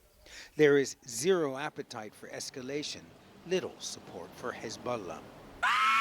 CNN! What are you doing? Oh, off camera, hey guys, I'm hanging out with my friends. I'm hanging out with all of my friends. They're just off camera. You can't see them. Classic Nathan Fielder tweet turned into a motherfucking article. They're pre-firing their condemnations of Hamas, bro. Hezbollah this time. Hezbollah. Out on the town, having the time of my life with a bunch of friends. They're just all out of frame, laughing too. Yeah, dude. It's always SOS Cuba, free Cuba from communism. SOS Lebanon, free Lebanon from Hezbollah. SOS Gaza, free Gaza from Hamas. Whoever America is interested in fucking up, okay? It's just, there's always people going, please, my people yearn for freedom. Free Iran. Free myself. Free my boys. Okay? Wow. Yeah, free China from the CCP. We want the Falun Gong.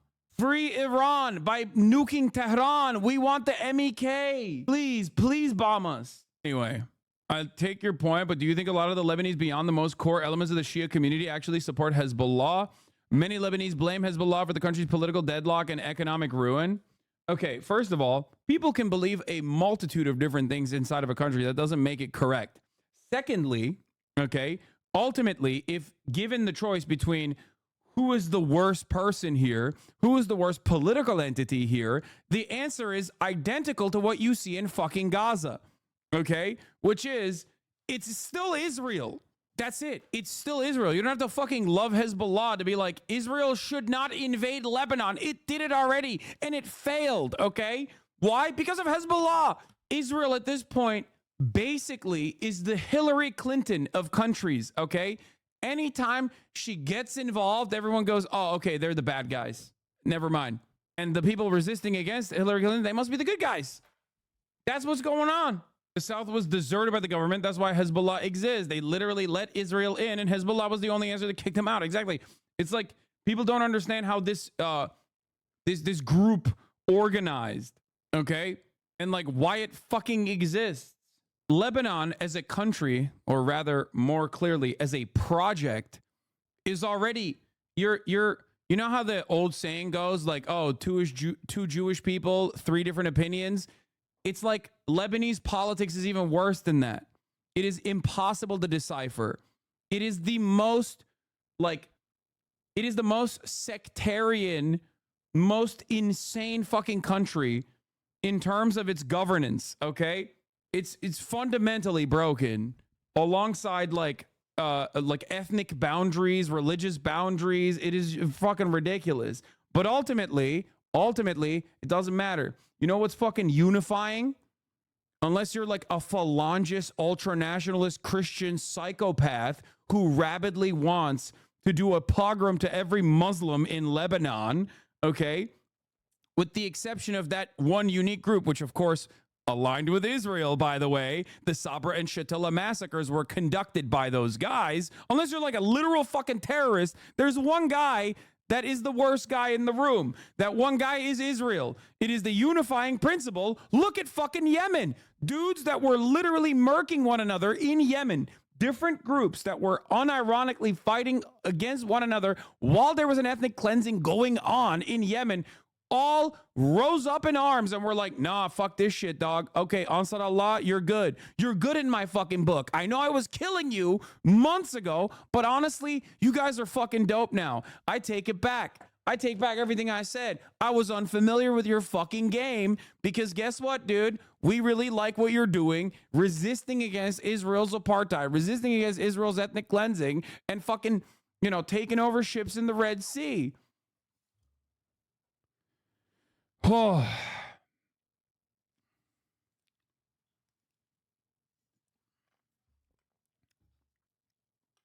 Yeah, the evacuated president of Yemen literally said, I support the Houthis in their blockade. It's crazy. 85-year-old Abu Nabil has seen it all. War and civil war, invasions and occupation. War is ruination, he says. In war, everyone loses, even the winner. Abu Nabil knows of what he speaks. Since October, Israel and Hezbollah and its allies have been engaged in low-intensity warfare, largely limited to the border. If full-scale war breaks out, that war will spread well beyond the frontier on both sides. Israel about to fucking create a situation where there is no more sectarian infighting because it becomes the United State of Hezbollah, okay? Hezbollah came into power and existence as a consequence of the last fucking time Israel tried to do some fuck shit in Lebanon. What are you doing? Israel literally is the greatest ally of Iran at this point in the region, in the same way that Vladimir Putin is the best ally for NATO. Like, not a better adversary could ever exist for NATO. Okay? The great unifier. Like, I've said this before, invading Ukraine was so fucking unimaginably bad as a move by Vladimir Putin. It literally gave a gift. It literally gift wrapped the greatest gift of all time to every NATO general. Okay, they should be fucking on their hands and knees kissing the altar of Vladimir Putin every goddamn day of the week. Israel's kind of doing that right now by unifying a region against it. The great unifier, Israel. Last week, Israeli generals approved a plan to attack Lebanon, while Hezbollah leader Hassan I don't know. There's quite a few people in Lebanese politics, particularly Maronite Christian politicians, blaming Hezbollah if a war breaks out. No, I know. I already covered the bases a little bit on that front. And yes, Lebanese politics is unimaginably complicated, in my opinion, and very difficult to parse through. But having said that, I don't know how well that shit will fucking stick inside of Lebanon if Israel does end up once again occupying southern Lebanon. While Hezbollah leader Hassan Nasrallah recently warned if it comes to war, the group will fight Israel on land, sea, and air, and also inside Israel itself. Iranian-backed group's sophisticated attacks have surprised Israeli officials, including precision strikes on surveillance posts on the border, shooting down high-flying Israeli drones and knocking out anti-missile and anti-drone defenses, and posting online more than 9 minutes of what it claimed was drone footage of sensitive military and civilian infrastructure in and around the city of Haifa. Bell summons the faithful to Mass in the predominantly Christian town of Marjayoun. More than 90,000 people have already left the south for safer ground.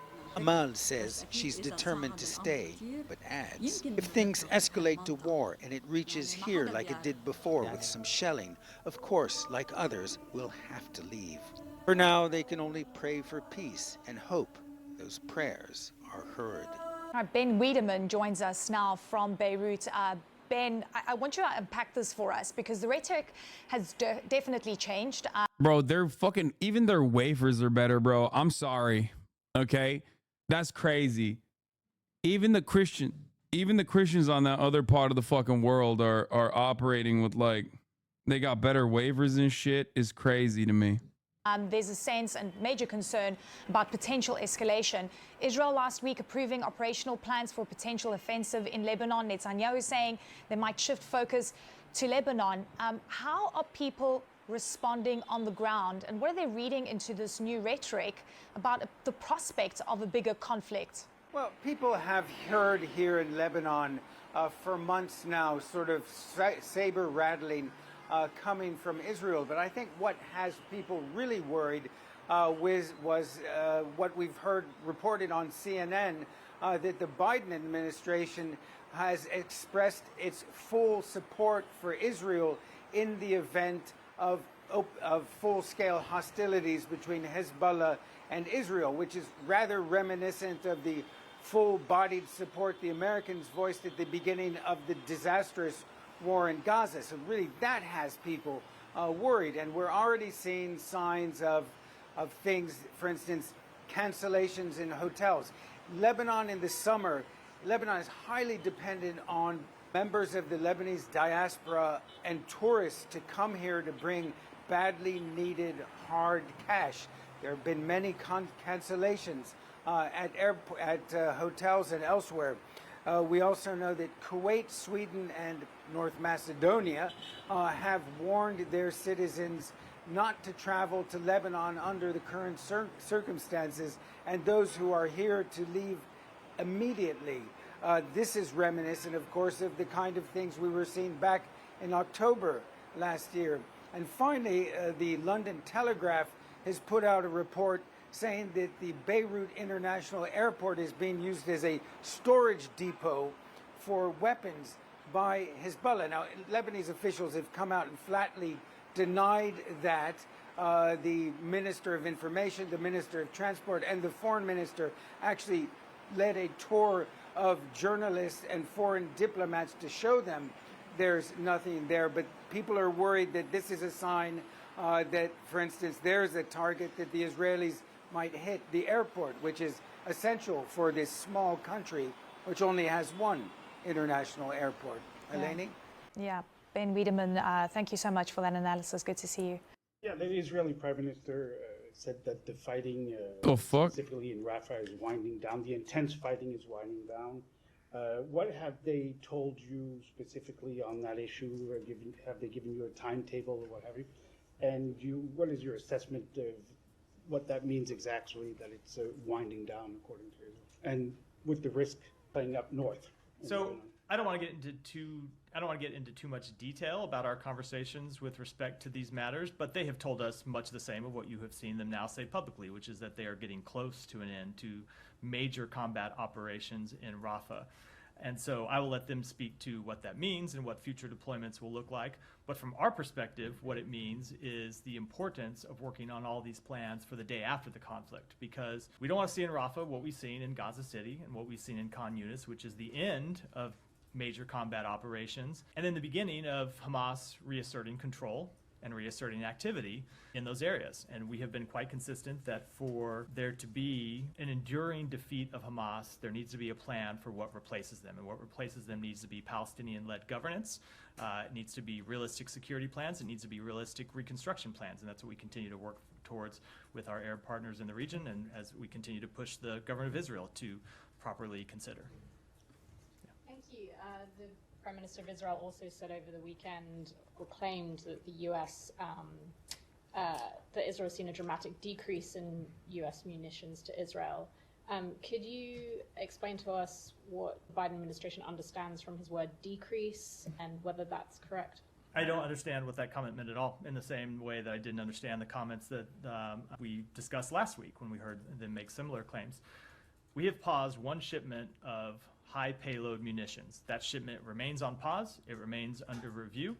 There are other weapons that we continue to provide Israel, as we have done going back years and years, because we are committed to Israel's security, and there has been no change in that, so I'm not sure what those comments refer to. Can you comment at all on whether there has been a change in the amount or surging of weapons at the start of this conflict versus now, and whether that might have... So I can't give you a kind of week by week, month by month outline of the amount of weapons.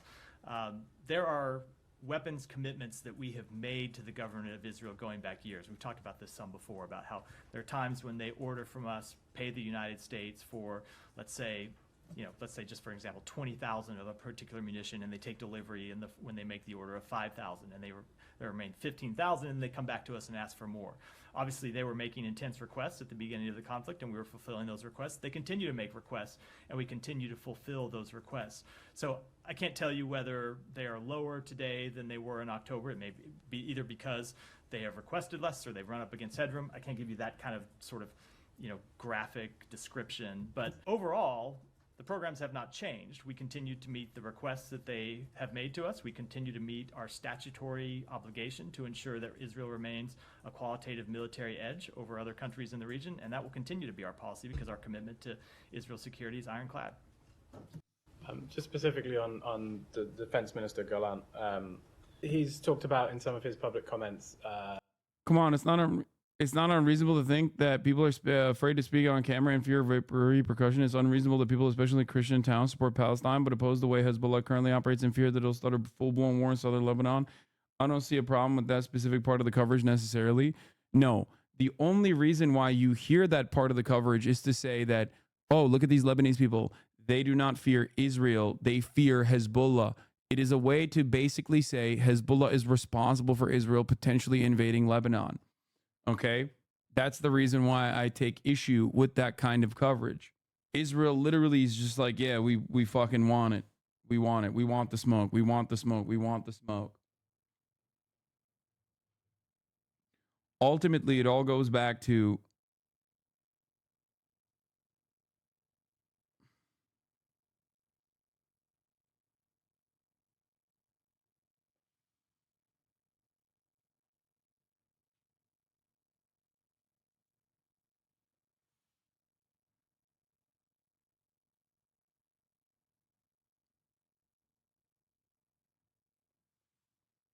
anyway.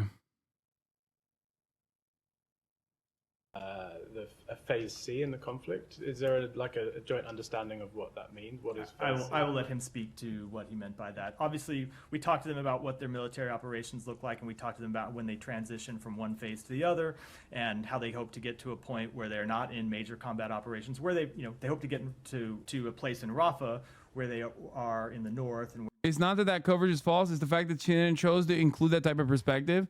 No, only included that type of perspective. I gotta pee. Khan Yunis, where you don't have brigades actively on the ground engaged in day-to-day combat. But in terms of what they mean by that, I think it's appropriate for you to let them speak to. There has been some comments from Israeli officials talking about, over a long period, but talking about the future security arrangements in Gaza. You talked a little bit about the sort of post-war future. I wonder, is there an agreement between the U.S. and Israel on what that might look like? Who's actually going to be in charge? In the meantime, when they seem to be moving towards that, you've been talking about this as something that's going to happen, off in the future. But if they're actually moving to that situation, I think you've said before, you don't want to see the Israelis reoccupy Gaza. Isn't that kind of what we're heading towards? So there is no agreement. We do not want to see them reoccupy Gaza, which is why we continue to push for an alternative to that. And you've heard the Secretary say this, that absent a plan for security in Gaza after the conflict and absent a political path forward, you will end up with one of two things. One is Israeli occupation, or two is this state of anarchy where Hamas can reassert control. And neither of those are acceptable to us. We don't think either of those are in Israel's interest, obviously, either, which is why we continue to work on plans for an alternative proposal.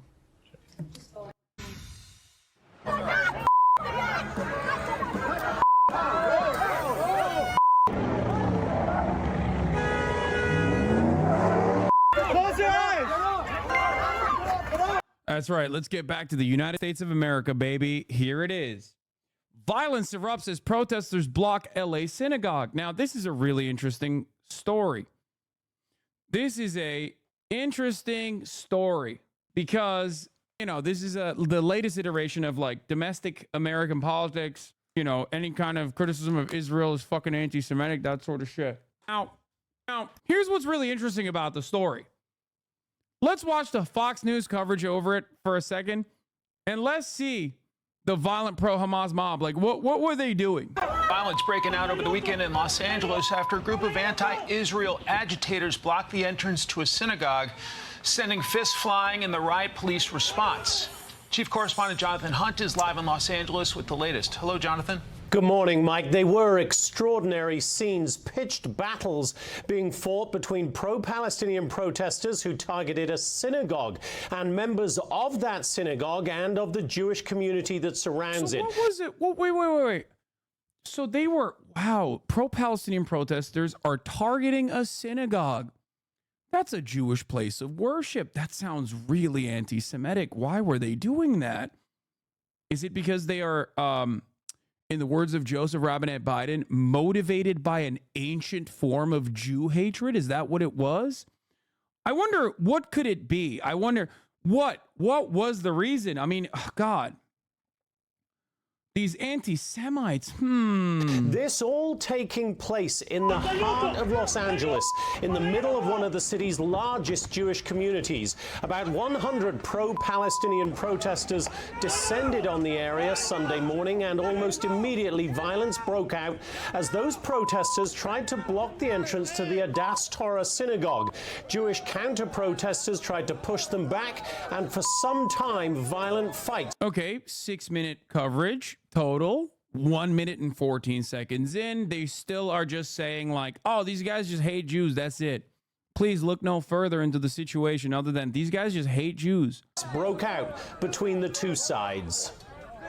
When they're screaming globalize the Intifada, they're screaming kill Jews for being Jews. And, no, not going to let that happen.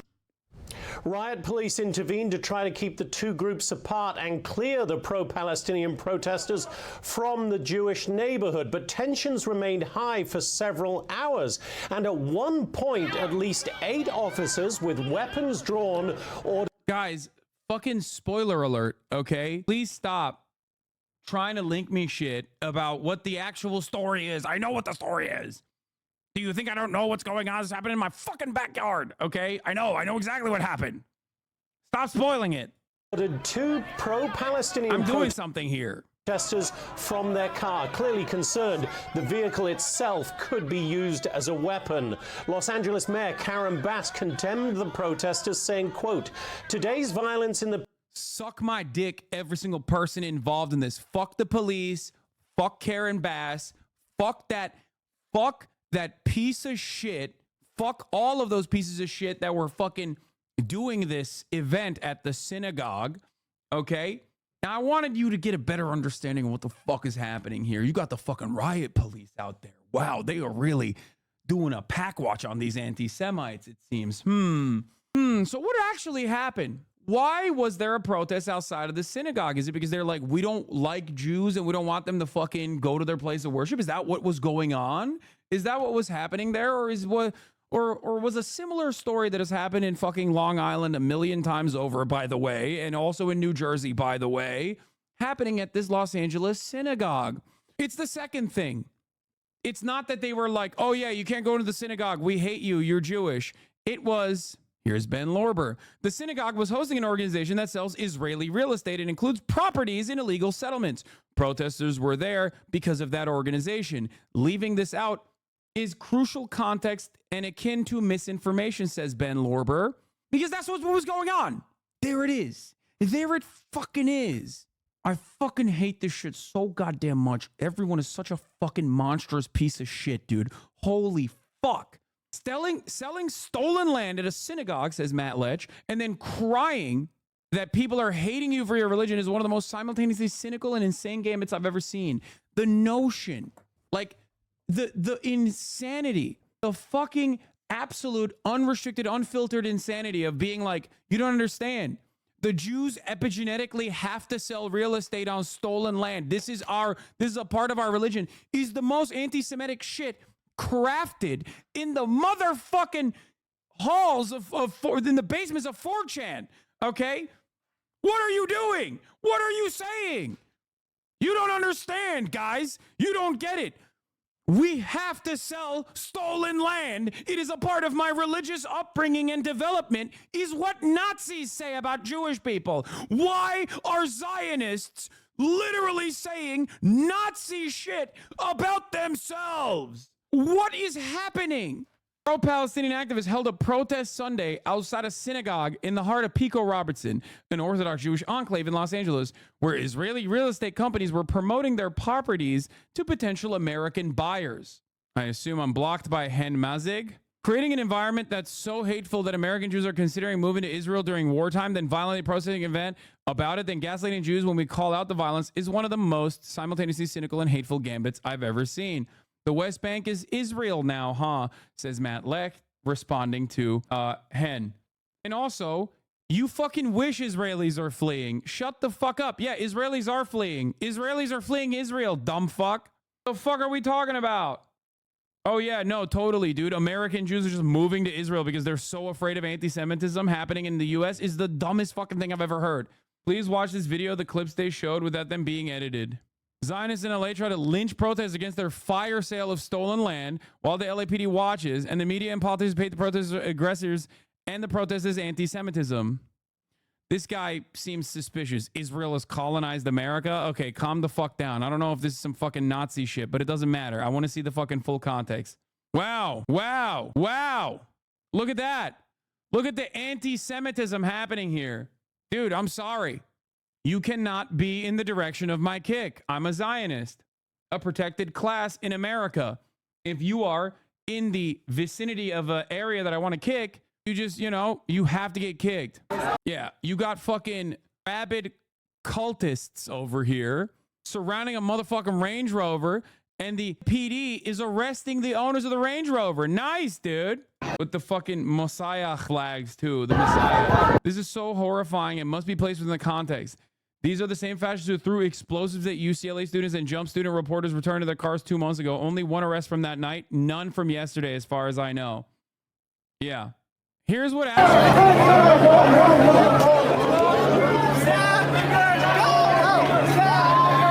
Nice chant, by the way. Just a bunch of fucking cool dudes, man. Just a bunch of normal dudes, bunch of cool guys. What are the Messiah flags about? Some sects of Orthodox Jews, or a lot of Orthodox Jews, I think maybe not all of them, but like some are messianic. Some believe that the Messiah is going to come back or is back, and that Israel is their holy land and the Messiah has come back, and That's it. It's just like a dude from New York who actually died, but he's actually secretly not dead. He's alive. I mean, there's many different sects. I don't know how to fucking... I don't know. A lot of them believe that Lubavitcher Rebbe was the Messiah. Yeah. It represents a cult that believes the rabbi that died in the 1990s is actually still alive and will come. Hold on. Anyway, let's go back to this. Pico Robertson neighborhood was abhorrent, and blocking access to a place of worship is unacceptable. I want to be clear that Los Angeles will not be a harbor for anti-Semitism and violence. Those responsible for either will be found and held accountable. Now, Mike, I spoke to Rabbi Chaim Mentz of the nearby Chabad of Bel Air as the violence was playing out yesterday. He told me he found it reminiscent of the Nazi youth on the streets of Germany in the 1930s, and he said, who would ever have thought we would see this on the streets of American cities? Mike? Deeply disturbing visuals. Jonathan Hunt, thanks very much. Sure. For more on this, let's bring in Fox News contributor Mark Thiessen.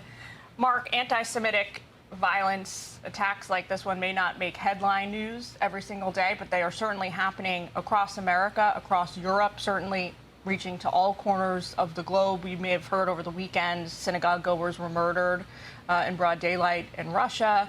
I don't know. I'm kind of out of questions on this topic, to be frank, because it doesn't seem to ever abate. It seems to be getting worse systemically since October 7th.